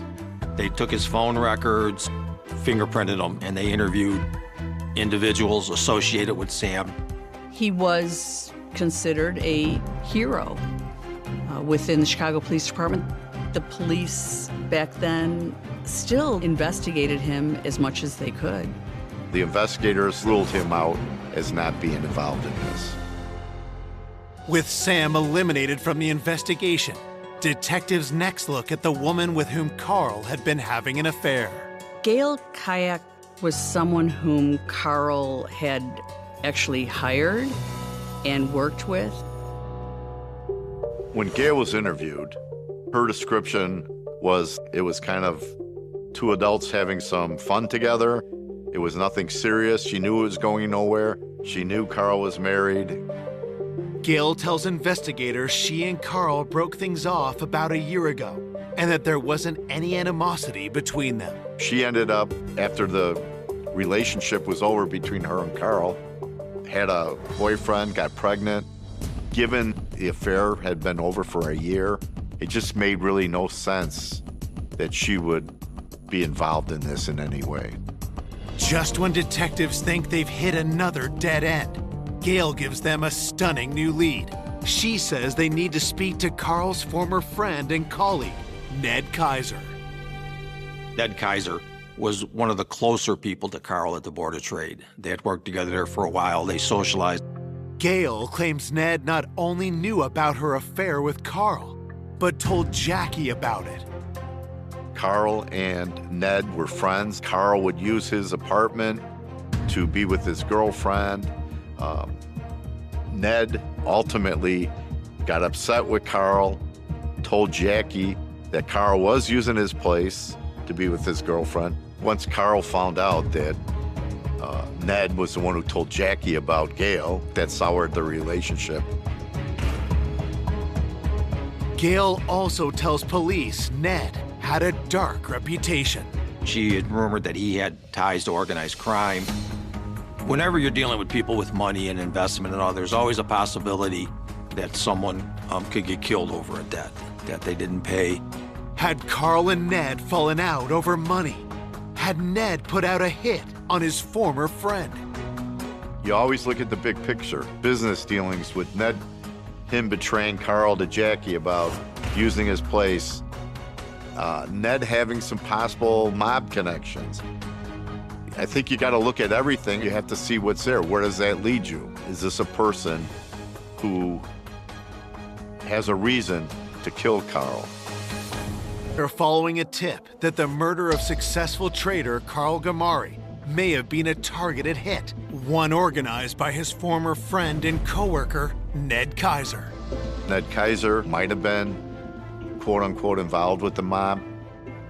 During the 1970s, Chicago was very much involved with the criminal network of the mob, and a number of people wound up dead every year. Organized crime had a hand in gambling. From information obtained from co-workers and people that knew Carl, he gambled at the Board of Trade, he would gamble outside. Well, if individuals are gambling like that, then chances are they would cross paths with organized crime people. 5 days after the homicide, Ned is brought in for an interview. Police ask about his friendship and working relationship with Carl. The relationship with Ned and Kaiser and Carl and the family was an extensive, involved one. They had known each other for approximately 9 years, and at one point, when Ned was going through a divorce, they actually let him move into their house. Ned says that's why he had a hard time keeping Carl's affair secret. Ned had told investigators that the reason he came forward to Jackie was because he was friends with both of them, and he just felt that Jackie was being mistreated by the way Carl was acting and needed to correct it. Detectives asked Ned if Carl was indebted to him or if they had any conflict about money. Ned denied ever having any kind of a fight with Carl. Ned was asked if he had any involvement, if he knew anything about Carl's murder, and he denied having any direct knowledge. There was nothing that anyone could dig up that would say Ned was responsible for Carl's death. The investigators took a very hard look at him to see if there was any way that he could have committed this crime. And they were able to rule him out. There was no evidence connecting him to the murder of Carl Gamari. Investigators are forced to let Ned go. The police talked to everyone that they possibly could. If they talked to one person and that person mentioned other people, they went and talked to those people as well. And then it gets to a point where there's just no other leads to pursue at that time. So the police are essentially waiting for new information. Authorities once again turn to the public in an attempt to find the men who killed Carl and terrorized his family. Their composites are very critical in our ongoing investigation in identifying the shooters. I remember cutting out all the headlines and all that. Boy, something's going to be recognized with the sketch and something's going to happen with this and come about from it. But days would go on and nothing. When the sketches were released, there wasn't a lot of information that came in, nothing substantial at all. Detectives hope that the autopsy report will provide a crucial new lead. Carl had been shot 6 times. The fatal wound had penetrated his chest into his heart and severed the aorta. When you have multiple shots like that from 2 different guns, it's apparent that their intent was to kill him. And they shot him again and again and again and again, total of 6 times. Since the medical examiner didn't find any defense wounds on Carl, there is no physical evidence on his body to link to the perpetrators.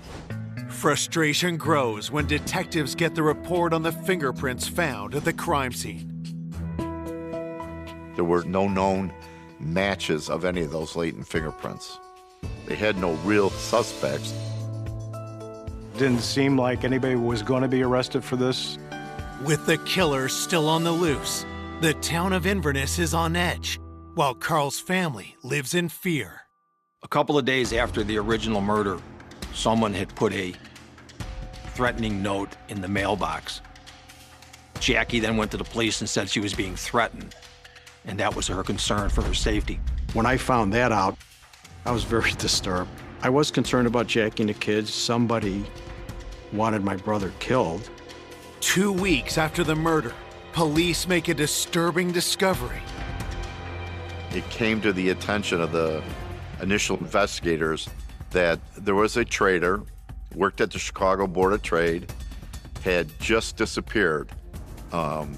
It was suspected there was foul play involved. Detectives learn his name is Artie Jones, and he's one of Carl's business associates. Art Jones knew Carl. There may have been some money involved between the 2 of them. No one knew what happened to him. He left for work, drove into the city, and was never heard from again. Could the 2 cases be connected? Now put a new light, a new focus with 2 traders in close proximity, 1 dead and 1 missing, put a different spin on this type of investigation. At that point in time, when we heard the news and it was all over the papers, that we thought, wow, now that we know there's something going on at the Board of Trade.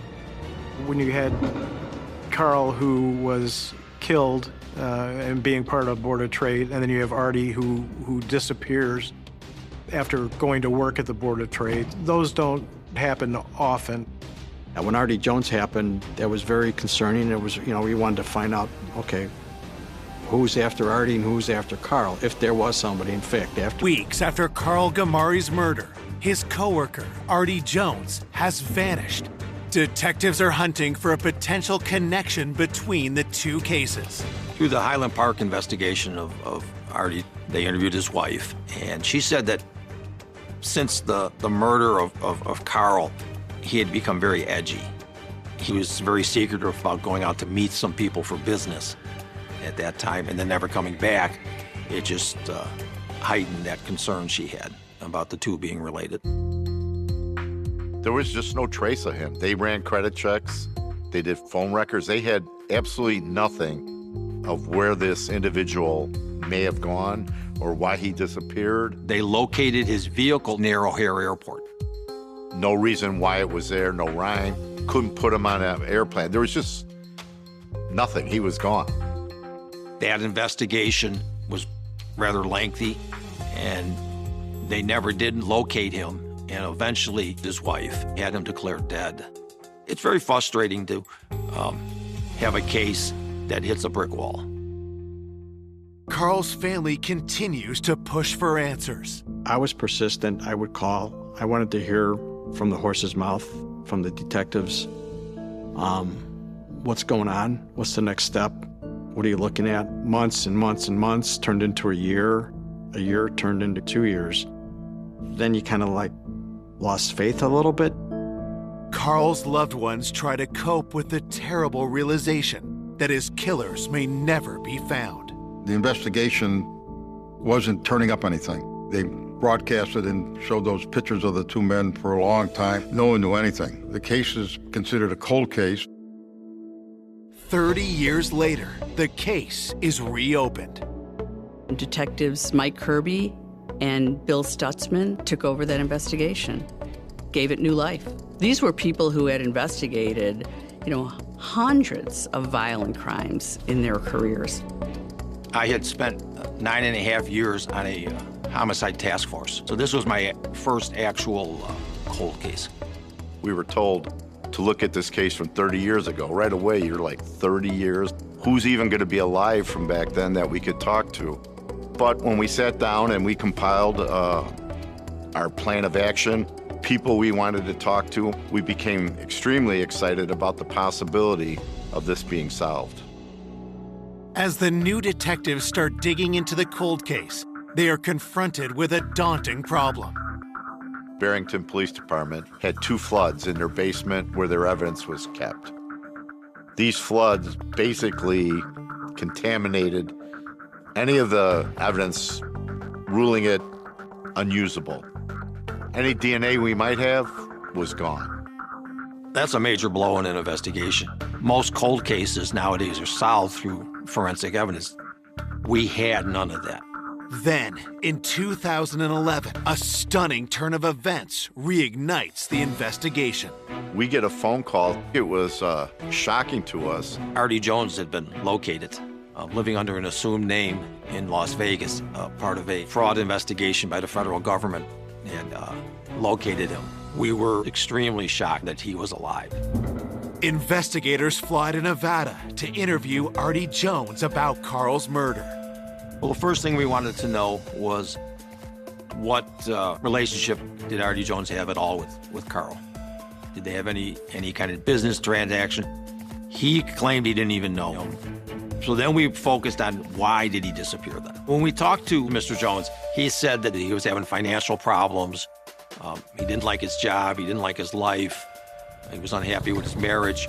So he just faked his disappearance. And that became very clear that he had staged all this by planting the car by the airport. The two had no connection. The Gamari murder and his disappearance were not related. With the Artie Jones mystery solved, detectives are again left with no leads. What we decided to do was to work this like it was a fresh case and just start from the beginning with no preconceived notions, no thoughts on where we were going to go with it.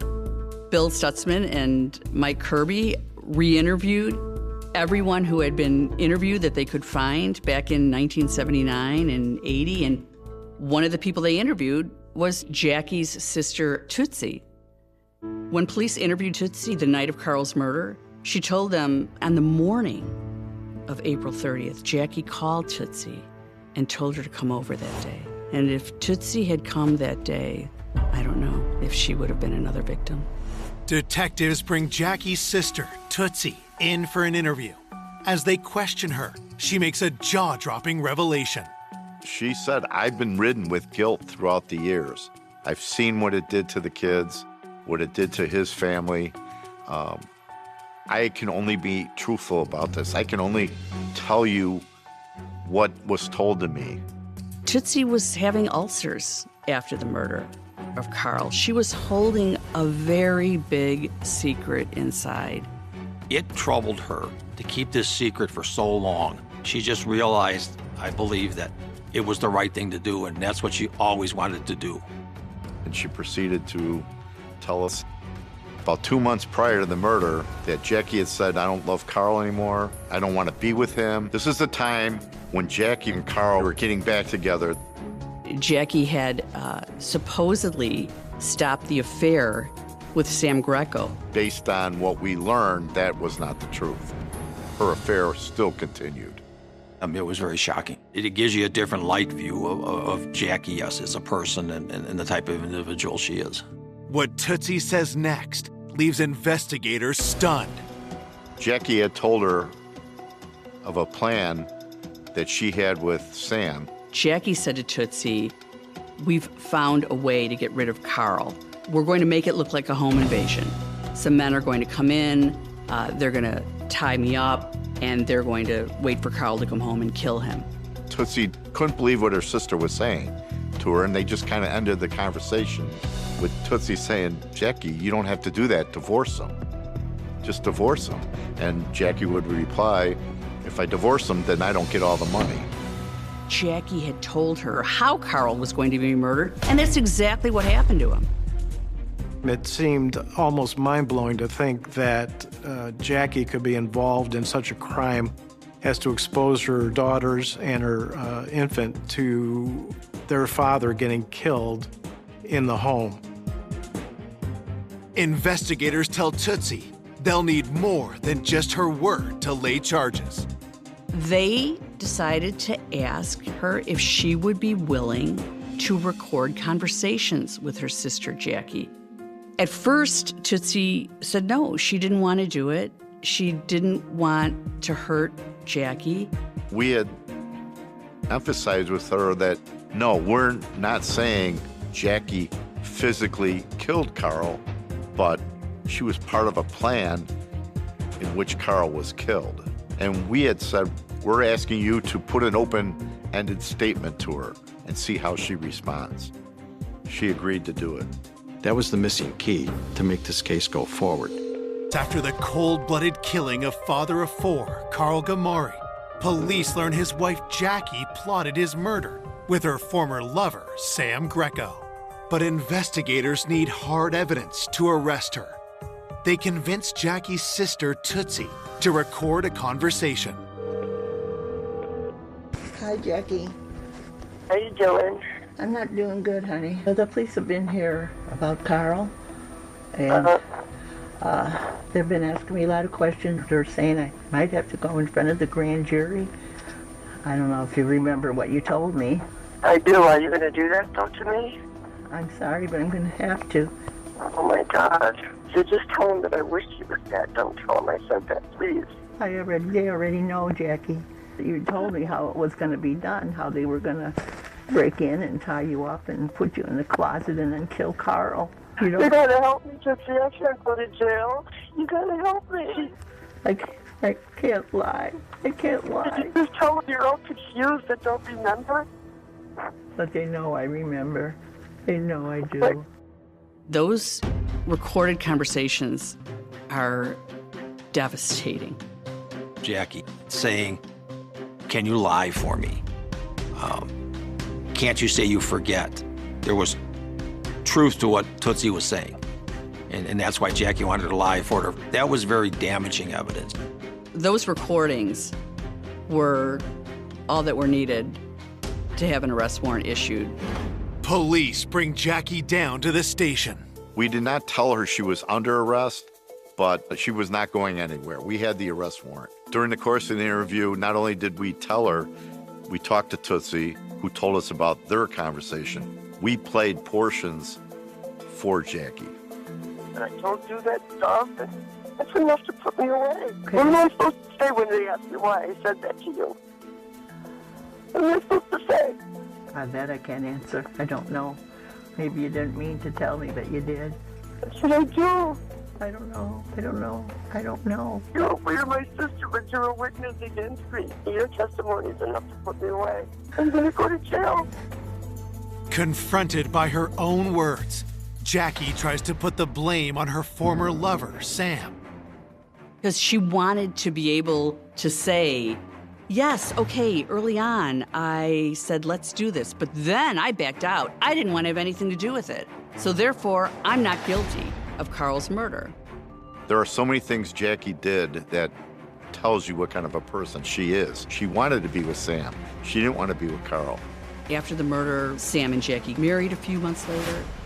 Several years later, Sam and Jackie were divorced.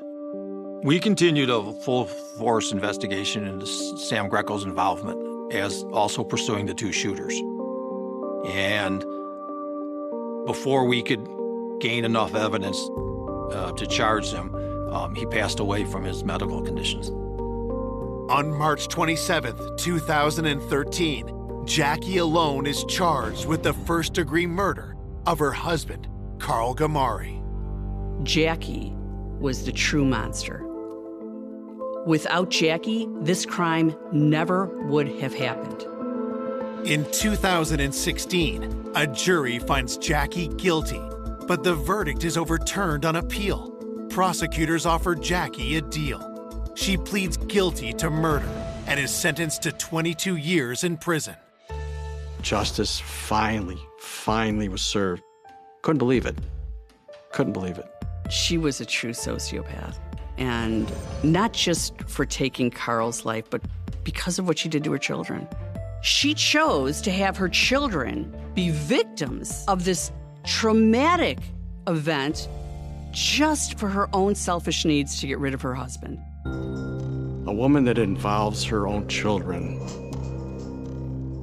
in a scheme, in a plan, in a plot to have their father murdered, her husband murdered. I don't know, if you ask me, that's not even human. That's the devil.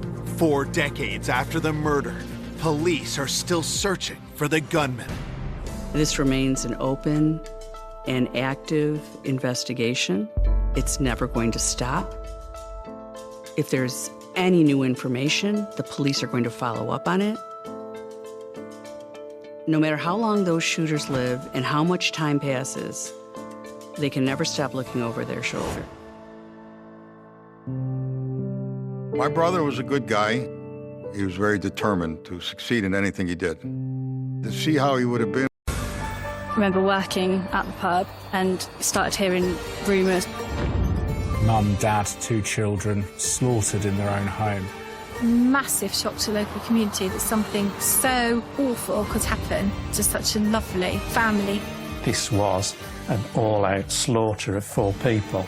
No one really knew what had happened, how it had happened, or why it had happened. Are the family involved in some way with organised crime? Is this a contract killing because it's so brutal? A family wiped out and a man going missing leaves a community asking questions. Detectives were left pondering, was this missing persons case linked to a quadruple murder case? There was a point in this inquiry I was thinking if we didn't have bad luck, we'd have no luck at all. You didn't feel safe in the village? Police were playing catch-up. I can't think of another crime of this magnitude in the history of Northamptonshire Police. In the beautiful Northampton countryside lies the quaint village of Wootton. It's really lovely. Everyone knows everyone, so it's really chatty, really friendly. Yeah, it is nice, especially to have kids around here. I love it. I know it's an old village. The church is very, very old, and we're in a conservation area, so people around here are very, very friendly. People have lived here for a long time. There are some families in the village who've been in the village a long, long time, so I think it says an awful lot. Very easygoing, yeah. Good community. Wootton has a great community spirit.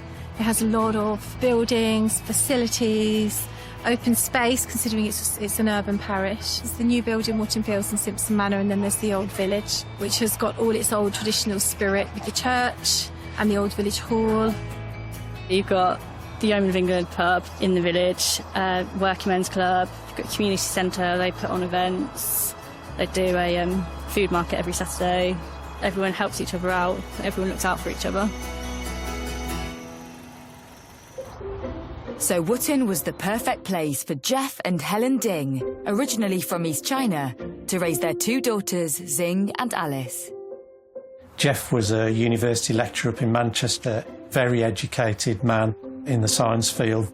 Helen worked at the local school teaching languages. They had 2 daughters, Xing, also known as Nancy, and then had a younger daughter, Alice, of whom Nancy was very protective.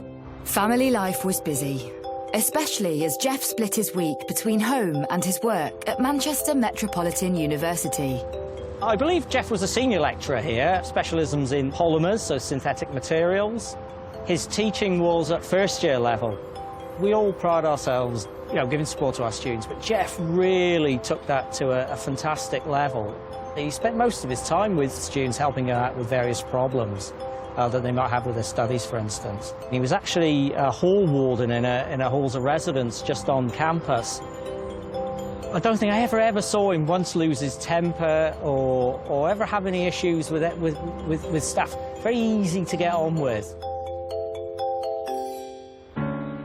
The Ding's eldest daughter, 18-year-old Xing, was an accomplished musician and preparing to go to university.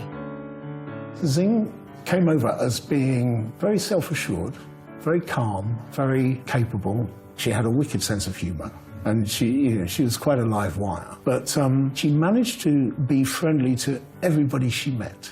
She was good at everything. She was a remarkable student at school, and she'd already accepted a place at Nottingham University to study medicine.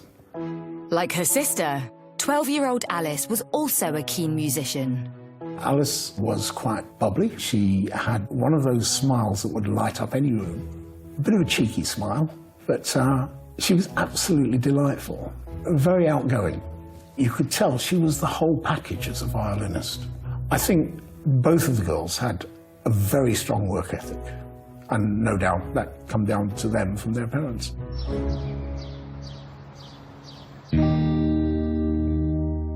Both Jeff and Helen worked tirelessly to create a warm and inviting home for their daughters and their friends.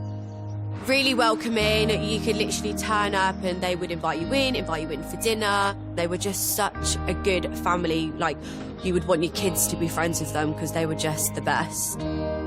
They all seemed very happy and very settled. They loved that family home as well. That was a place they really liked to be. And it is a very nice neighbourhood, I have to say. But this neighbourhood will never be the same after one fateful bank holiday in 2011.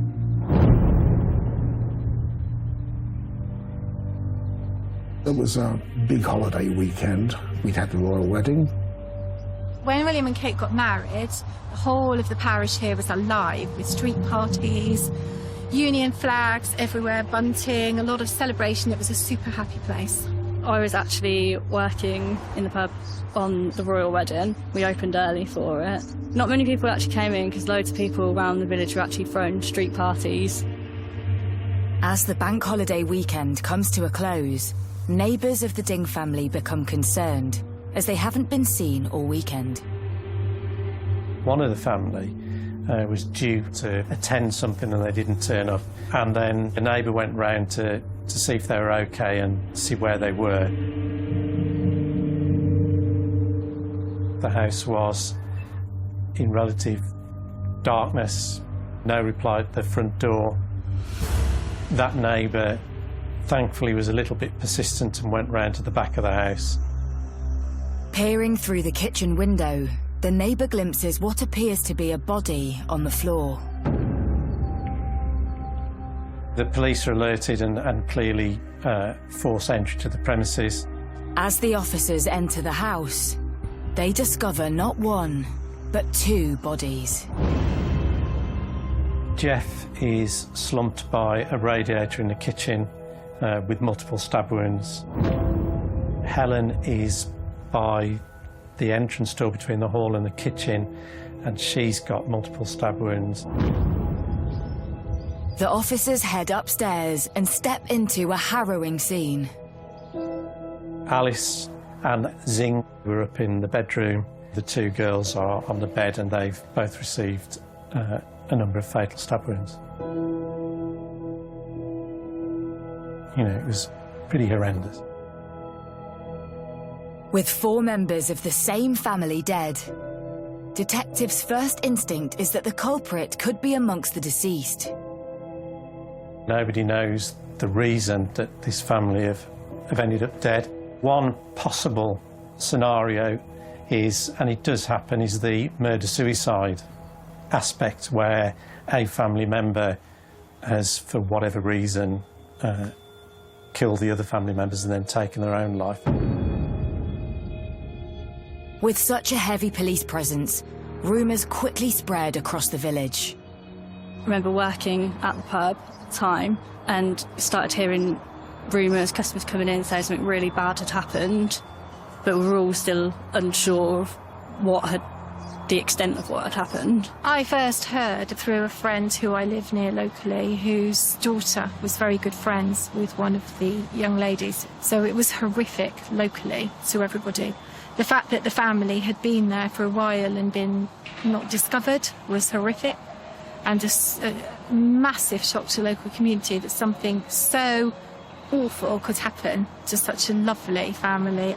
I wouldn't like to speculate on people's opinions, but to me personally, it felt a bit targeted. Little did the villagers of Wootton know the scale of the crime that's been committed on their doorstep. The murder of the Dean family was probably one of the most horrendous crimes I've ever been asked to. In the village of Wootton, police have discovered a family of 4 dead. Detective Superintendent Glyn Timmins is put in charge of the investigation.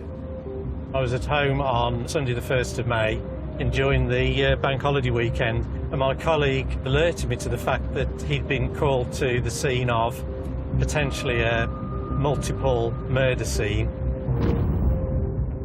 46-year-olds Jeff and Helen Ding and their 2 daughters, 18-year-old Zing and 12-year-old Alice, have all suffered fatal knife wounds. I think what you're trying to do initially is you're trying to rationalise it in terms of what's a likely motive. Why would a family be murdered? You could be looking for a crazed, maniacal killer who's randomly struck at a household. You could be looking for aggravated burglars where it's gone horribly, horribly wrong. Are the family involved in some way with organised crime? Is this a contract killing because it's so brutal? You never stop searching your mind for options and potential and possibilities. In Wootton, the heavy police presence has drawn in local reporter Daniel Owens. It was around about 10 o'clock on the Sunday night when I first arrived on the scene. There was no information coming from the police. We couldn't speak to officers who were inside the house. All we were getting was the people outside guarding the scene, and they weren't telling us anything. I met a couple of lads down there who knew the family vaguely, and they seemed quite upset at what they'd heard. And there were theories doing the rounds that it was potentially a murder-suicide situation. When you have a man and a woman dead in the same house, one killed the other, turned the knife on himself, etc. And that was certainly something that we expected to be exploring. But in a fast-moving investigation, it's quickly established that the culprit isn't likely to be one of the family. Clearly, because of the violence that had been used, it was just obvious to the officers that this was an all-out slaughter of 4 people. The big demand at that stage is, well, there are 2. The first one is the preservation of the scene and to make sure that you extract and harvest every centimetre of forensic evidence that you can get hold of. And the other one is to start thinking about who's done this and why. With a murderer in their midst, police are also aware that villagers could be at risk. The overriding factor in terms of the community is fear. Fear of the unknown, fear that it might happen again, fear that there's a killer on the loose, that their homes and their loved ones and their families aren't safe. police held a press conference and details started to emerge, and we knew this was a story that we'd never seen the likes of before. For villagers, the news turns what was a happy bank holiday to celebrate the marriage of Prince William and Kate into a tragic event on their own doorstep. When everybody's enjoying a day, and it was a beautiful day, it's hard to believe that something so vicious can happen. We were just stunned, really stunned. You can't believe it, because you cannot understand, A, why anybody could do that to a family and to children. Yeah, it was a bit of a shock. Well, I was walking to my grandparents and I saw there was a bit of commotion going on the street. I was about 2 streets away. So, yeah, it was very weird. I don't think I wanted to leave the house for a while.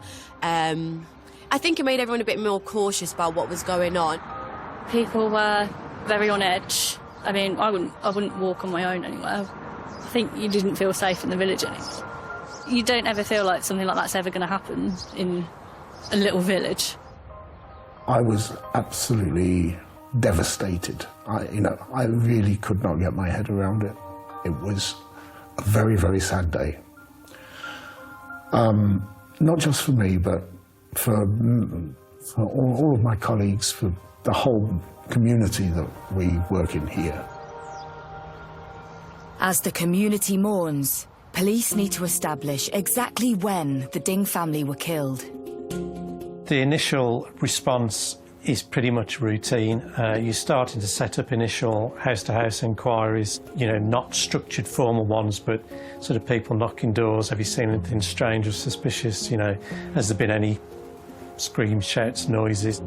But the neighbours haven't seen or heard anything. Effectively, we've got 4 people who've been slaughtered in their own home and very little else by way of information. As each member of the family is examined, it's apparent that whoever was responsible carried out a frenzied attack. The results of the post-mortem showed the true extent of the brutality involved. The family were subjected to a total of 51 stab wounds between them, with Jeff and his wife killed in the kitchen and the girls killed upstairs in their bedroom trying to hide from their killer. In the house, a possible murder weapon is found. It's been cleaned and left on the kitchen worktop. And as police comb the scene for clues, they find a puzzling item in the Ding's letterbox. It's a calling card from West Midlands Police, and it's been left just hours before the bodies were discovered. The visit took place on the Sunday morning, quite early on. Obviously, no reply at the front door, but it's early on a Sunday morning. Not unreasonable for people to be in bed. It's a bank holiday weekend. The officers got no reply. Why had the police visited the Ding's home early that morning? Who did they want to speak to? And was this in some way connected to their murders? Someone I'd worked with previously was a detective superintendent in West Midlands. He rang me to say, was I aware of this missing persons inquiry? Police had visited the Dings in relation to a missing persons inquiry, that of 52-year-old An Zhangdu. An Zhangdu was a native of China and came over here in the late 90s with his wife, and he ran a herbal medicines business, which he ran with the Ding family for some time. An Zhang had left his home on the bank holiday Friday, 2 days before his business partners, the Ding's bodies, were discovered. An Zhangdu left his wife at home watching the wedding while he boarded a train to Birmingham, where he went into his business premises. He was going to open up the shop, albeit a bank holiday, albeit Kate and William's wedding. He'd gone in to do some work. When An Zhangdu didn't return from work, his wife, she started to become concerned about him, where he might be, what state he was in. It was totally out of character for him, and she was tearing her hair out with despair at where he was. At some point later in that day, she reported him as a missing person to West Midlands Police. An Zhang's wife also described the night before he went missing. and an unexpected knock at their door late at night. Court officers turned up at Aung San Suu Kyi's house and served court document. The ultimate outcome of the service of that court process would have resulted in bankruptcy for Mr Du and his family. Mr Du did not sleep that night. He was pacing up and down. He was clearly angry, agitated. It really had disturbed him. The missing persons inquiry was raised on the Saturday, and as part of that investigation, police attended Aung San Suu Kyi's business premises in Birmingham, where they found a note, effectively saying goodbye to his wife. Leaving a note and with no contact for 4 days, police consider the possibility Aung San has taken his own life. Clearly, you know, in terms of mindset, in terms of where he was at mentally at that stage, that would ring significant alarm bells for both, obviously, his wife and the police investigating his disappearance. Police want to know, what was Aung San Suu Kyi's fate? Could he also have been a victim of the Ding's killer? What detectives were left pondering was whether the missing persons case was now linked to a quadruple murder. But what detectives uncover next points not only to Aung San's fate, but also a motive for murder. There was this legal dispute over business between the two families, and that there was a strong possibility that something had led to a coming together of Mr. Du on the one side and the Ding family on the other. The quiet village of Wootton has been shocked by the mass murder of the Ding family. University lecturer Jeff, language teacher Helen, and their daughters Zing and Alice. All 4 have been found stabbed to death. Wootton was not an area affected by crime, yet all of a sudden the world's media descended on their doorstep. It went from 0 to 60 in seconds. I doubt anybody in the country really heard about Wootton Parish, and suddenly it was all over the news, headline news. It was shocking that actually somebody had murdered somebody in our village, and it's suddenly all over the world. On the BBC, for want of a better word, suddenly Wootton is there. It's just bizarre. It's just a normal village that people come to and live or work or whatever. Just a normal village. When we heard what happened, how it happened, you can't believe it because you cannot understand why anybody could do that to a family and to children. Yeah, it was a bit of a shock. Police have linked another investigation to the Ding's murder, that of a missing persons inquiry for former business partner Aung San Suu Kyi. He disappeared just days before the family of 4 were found, and it's been discovered that both families were at war. Aung San Suu Kyi and his wife had been involved in a bitter legal dispute with the Dings since 1999. It had been rumbling on for a long time. This relates to a breakdown in the business relationship. This falling out resulted in a 10-year legal battle, which culminated in a late-night visit from lawyers. Du and his wife had been served with a court injunction ordering them to repay £88,000, which forced them into a financial black hole and near bankruptcy. This is a man that's completely at 6s and 7s.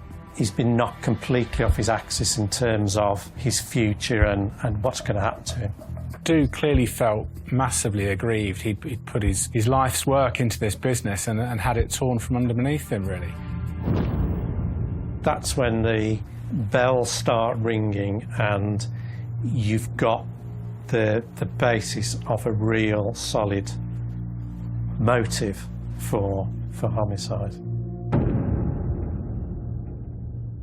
Police believe Aung San Suu Kyi's anger at being summoned to pay the Dings an £88,000 settlement makes him a prime suspect. But they have yet to find any evidence which connects him to the crime. What we would have to do is put Mr. Du at the scene of the murders. All eyes turn to tracking Aung San Suu Kyi's movements on the day he went missing. He's first spotted on CCTV at his business in Birmingham. He left the shop probably within 10 or 15 minutes of having arrived there. He's next seen heading to a train station. We traced him to New Street, so therefore we knew which train and platform he was on. An Zhang-du then boards a train to Northampton. There's CCTV footage of him on an escalator at Northampton bus station. So we know he transferred from the train station to the bus station. We then know that he got onto a bus that went to Wootton Village, and there is CCTV of An Zhang-du actually asking the driver of that bus for directions. Obviously, he was trying to establish where Jeff and Helen's house was in Pioneer Close. So if you see down the road, and you see the bus stop just down the road, that's where he came off the bus to come into the village. He got off and he came down this way, and I think went into the local store and asked for directions. So why would you think if somebody's asking you directions that there's anything the matter? You just think he's going to meet friends on that special day. This represents a significant milestone in both inquiries. The person at the heart of the missing persons case, An Zhang-du, has been placed in the vicinity of the Ding's family home on the day they were murdered. So we're now putting him closer and closer to the scene, and subsequently we have the sighting of a gentleman of Chinese appearance stood outside the Ding family household, probably about 4 o'clock on the afternoon of the 29th. So it's getting more and more and more likely that that person is An Zhang-du. Now a prime suspect in the murder of a family of 4. Police need to find out where he went next. But then the trail goes cold. An Zhang-du isn't seen on CCTV, either leaving the area on foot or by bus. There was an understandable level of fear among neighbours. 4 of their friends, including 2 young children, had been killed, and the person responsible hadn't been apprehended. He was on the loose. Where was he? Would he return? Would he do it again? With days since the murders took place and no idea where the suspect could be, detectives examine every possible angle. He's already got a 2-day head start on us. What we discovered in house-to-house routine inquiries is that the Ding family, their family car had gone in for service, and as a result they'd been given a hire car or a courtesy car to run around in, and that car was not at the Ding family household. Police were now able to issue a name and a picture of their main suspect with a warning not to approach him in any circumstances.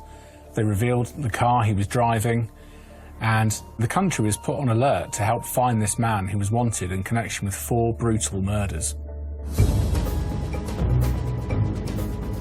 The manhunt for An Zhang-du puts all forces across the UK on alert. Police investigating the murders of a family of 4 in the village of Wootton, Northampton, have released information on a man wanted for questioning. 52-year-old Chinese national An Zhang-du was last seen 4 days ago, driving a silver Vauxhall Corsa. Members of the public are being advised not to approach him. The pressure's immense, and it's a responsibility not just on your own professional reputation, but you know, there's a community out there who expects the police to capture somebody who's this dangerous. Key to tracking An Zhang-du is using automatic number plate recognition cameras. We were hoping that modern technology such as ANPR, which is a very, very standard form of police inquiry, would help us out in that situation. After multiple inquiries, a lead comes in. The stolen car's number plate triggered a camera on the night of the murders at a service station just outside Northampton on the M1. And it showed that that vehicle, that hire vehicle, had been there at about 9:45 on the evening of the 29th. And An Zhang-du had been in to buy some chocolate or a drink, and importantly, a map book. But where An Zhang is going, detectives don't know. ANPR cameras are checked, and there's no sign of the stolen car on any road in the UK. An Zhang-du has vanished. At this point, police had no idea of Aung San Suu Kyi's whereabouts. Was he dead? Was he alive? Was he even in the UK?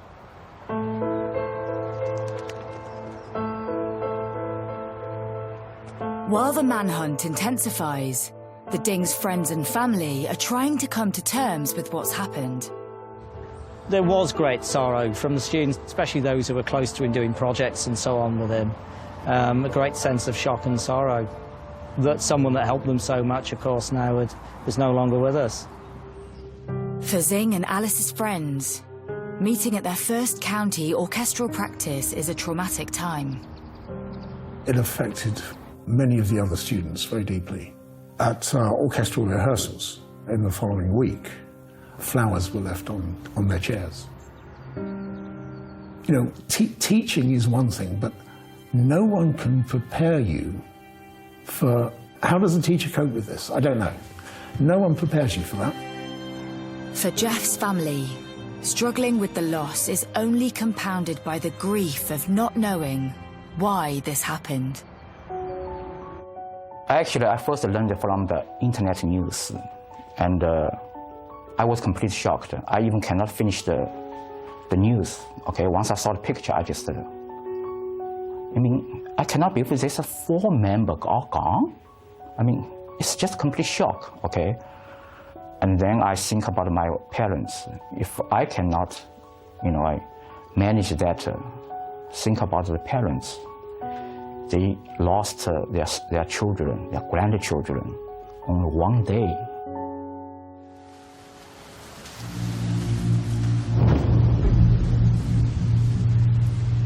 Police investigating the murders of a family of 4 from Northampton have said they are concentrating their inquiries in London after a car stolen from the property was found parked near the Edgware Road.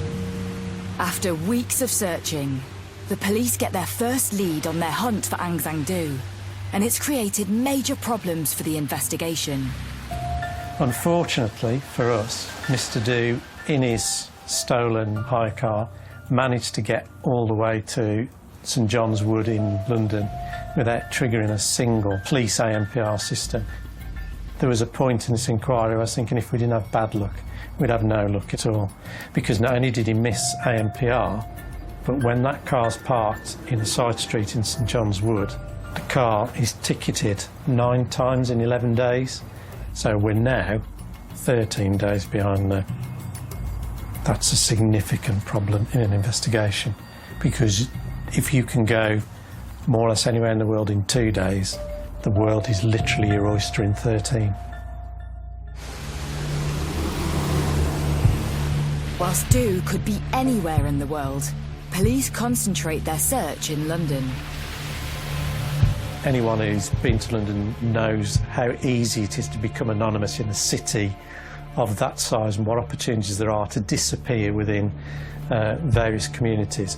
Obviously that was a huge concern to us, because if Aung San Suu Kyi wanted to lie low, then there's no finer place for him to do that and become anonymous and not be troubled too much. We're back to needle in a haystack time.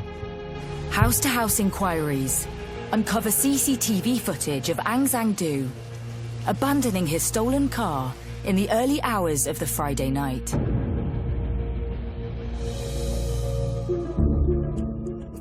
Which reinforces detective suspicions that he's still in the area. The investigation moves to Chinatown in London's West End, and officers hand out wanted posters. Obviously, language is an issue, although clearly most of the Chinese community within those areas will speak English. I think the most difficult cultural barrier is a natural reluctance to become involved with the police. And some people, even thought it was bad luck to put posters in shop windows and things like that. So, you've got to overcome those, but all you can do is reach out and engage and try and gain their confidence, but it certainly doesn't make it easier. Whilst he's made it to London, police intel suggests that Aung San Suu Kyi wouldn't have gone far. He was described to us as somebody innocuous, someone who probably would struggle to find his way round of his own volition, Little did police know just how wrong this intel would prove to be. Du had made his way through France and Spain and had been seen getting on a ferry from Tangier to Morocco. He'd also been stopped at a border in Algeria. With multiple sightings, this had now become an international manhunt. Police hunting for a man suspected of murdering a family of 4 from Wootton village in Northamptonshire have put out a reward of £25,000 for information which could lead to his arrest. Detectives say there have been over 380 sightings of An Zhang Du across Europe, but the 52-year-old has now been missing for almost a year. Having reviewed over 5,000 hours of CCTV footage and interviewing over 2,000 people, police have discovered that An Zhang Du is no longer in the country. It's a mind-blowing thought because literally there are 6 billion people in this world. Where do we start? Which country do we start with? You're just thinking, oh my goodness, where do we go from here? I doubt anybody in the country had really heard about Wootton Parish. And suddenly it was all over the news, headline news. This guy had come into our parish, he'd committed these dreadful murders, and then he was running off around the world where they couldn't find him. It put Wootton for a while in the news. It was strange having Wootton put out there like that. Through CCTV analysis, police have uncovered An Zhang Du's journey from Wootton to London and then onwards. He took a coach to the coast and then over to Paris, then onwards to a Spanish port. The long and short of it is, by the time the police became aware of the bodies, he was out of the country. He's gone. The police reach out to forces around the world and decide to travel to Spain. Detectives had issued an appeal on the Spanish version of Crime Watch, and that appeal went out far and wide across the country. That broadcast was seen also in Morocco, and my understanding is that as a result of that, a supervisor or foreman on the building site where An Zhang Du had been working as a labourer, he alerted the local authorities, and the local authorities arrested An Zhang Du after something like 14 months of being on the run.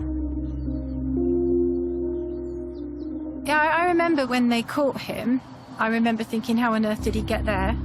Unnoticed and working, actually. How is he working? Shows they don't have the same laws that we have here about working.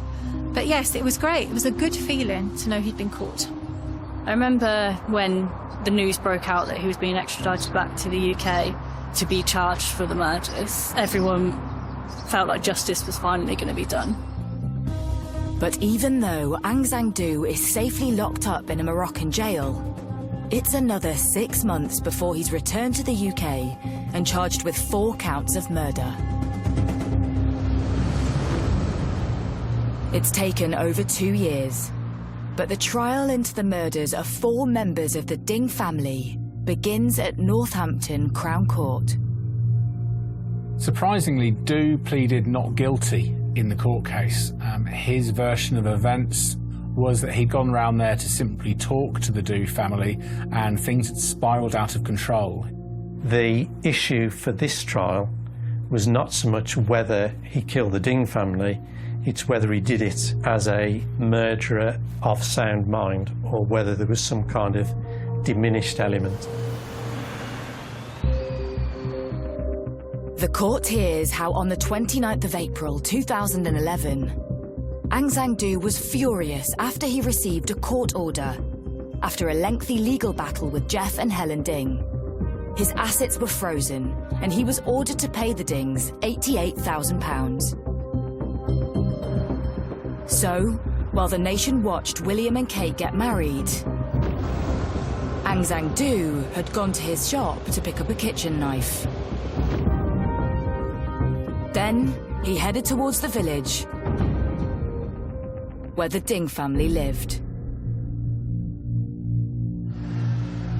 My belief is that when he left for New Street Station just after 11, he was going to Wootton in Northamptonshire, with one thing on his mind, and that thing was murder, the ultimate revenge. Aung San Suu admits he entered the Ding's house via the back gate and finds Jeff Ding in the kitchen. They argue, and he stabs Jeff multiple times before attacking his wife Helen. He then goes upstairs and kills Zing and Alice. They are both huddled together in one bedroom.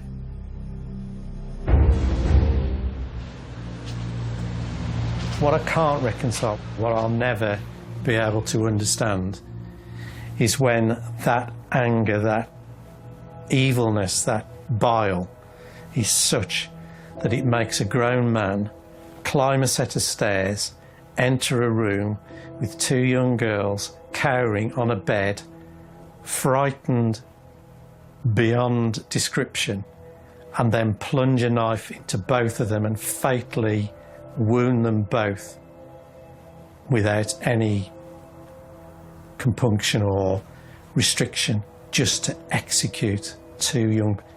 I'll never get over it. I'll never understand this.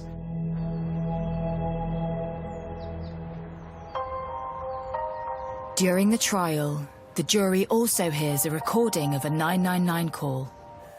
It was made by one of the girls when they heard Aung San Suu attacking their parents. It transpired that a 999 call had been made from the property at the time of the killings. Police had responded to the call, but had been sent to the wrong address and had no answer, and therefore the case was effectively closed.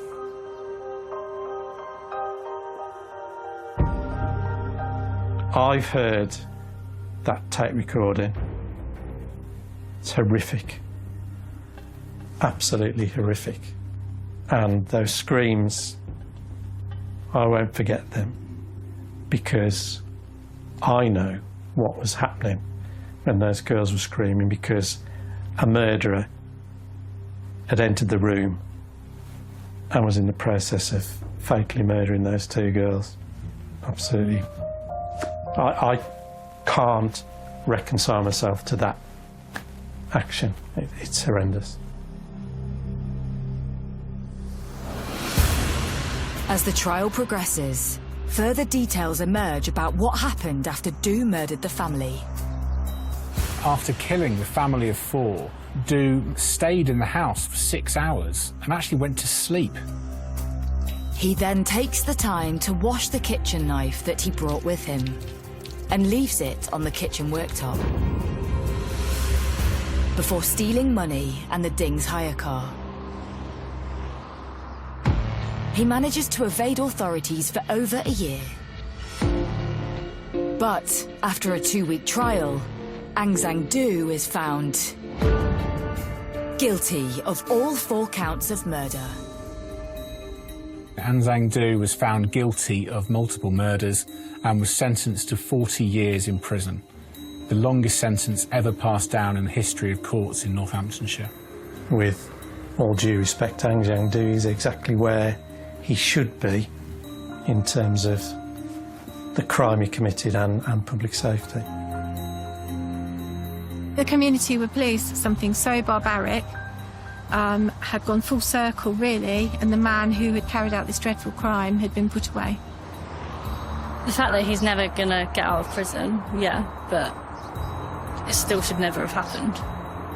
But they've got as much justice as possible.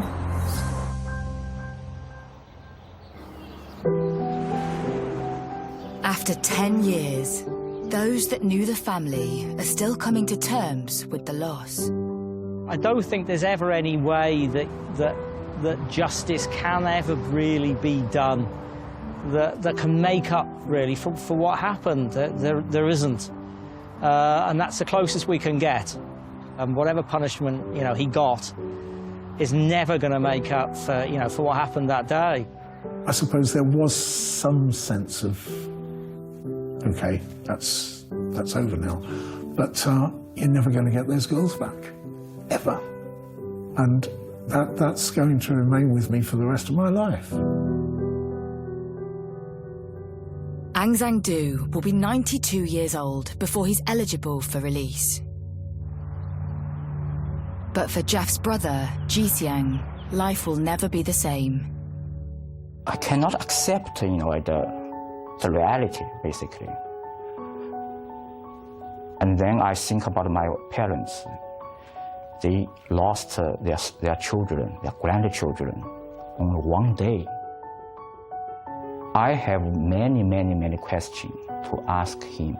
Among them, the only one question that strikes me most is, I want to ask him, how could you stab a knife into an innocent girl's heart?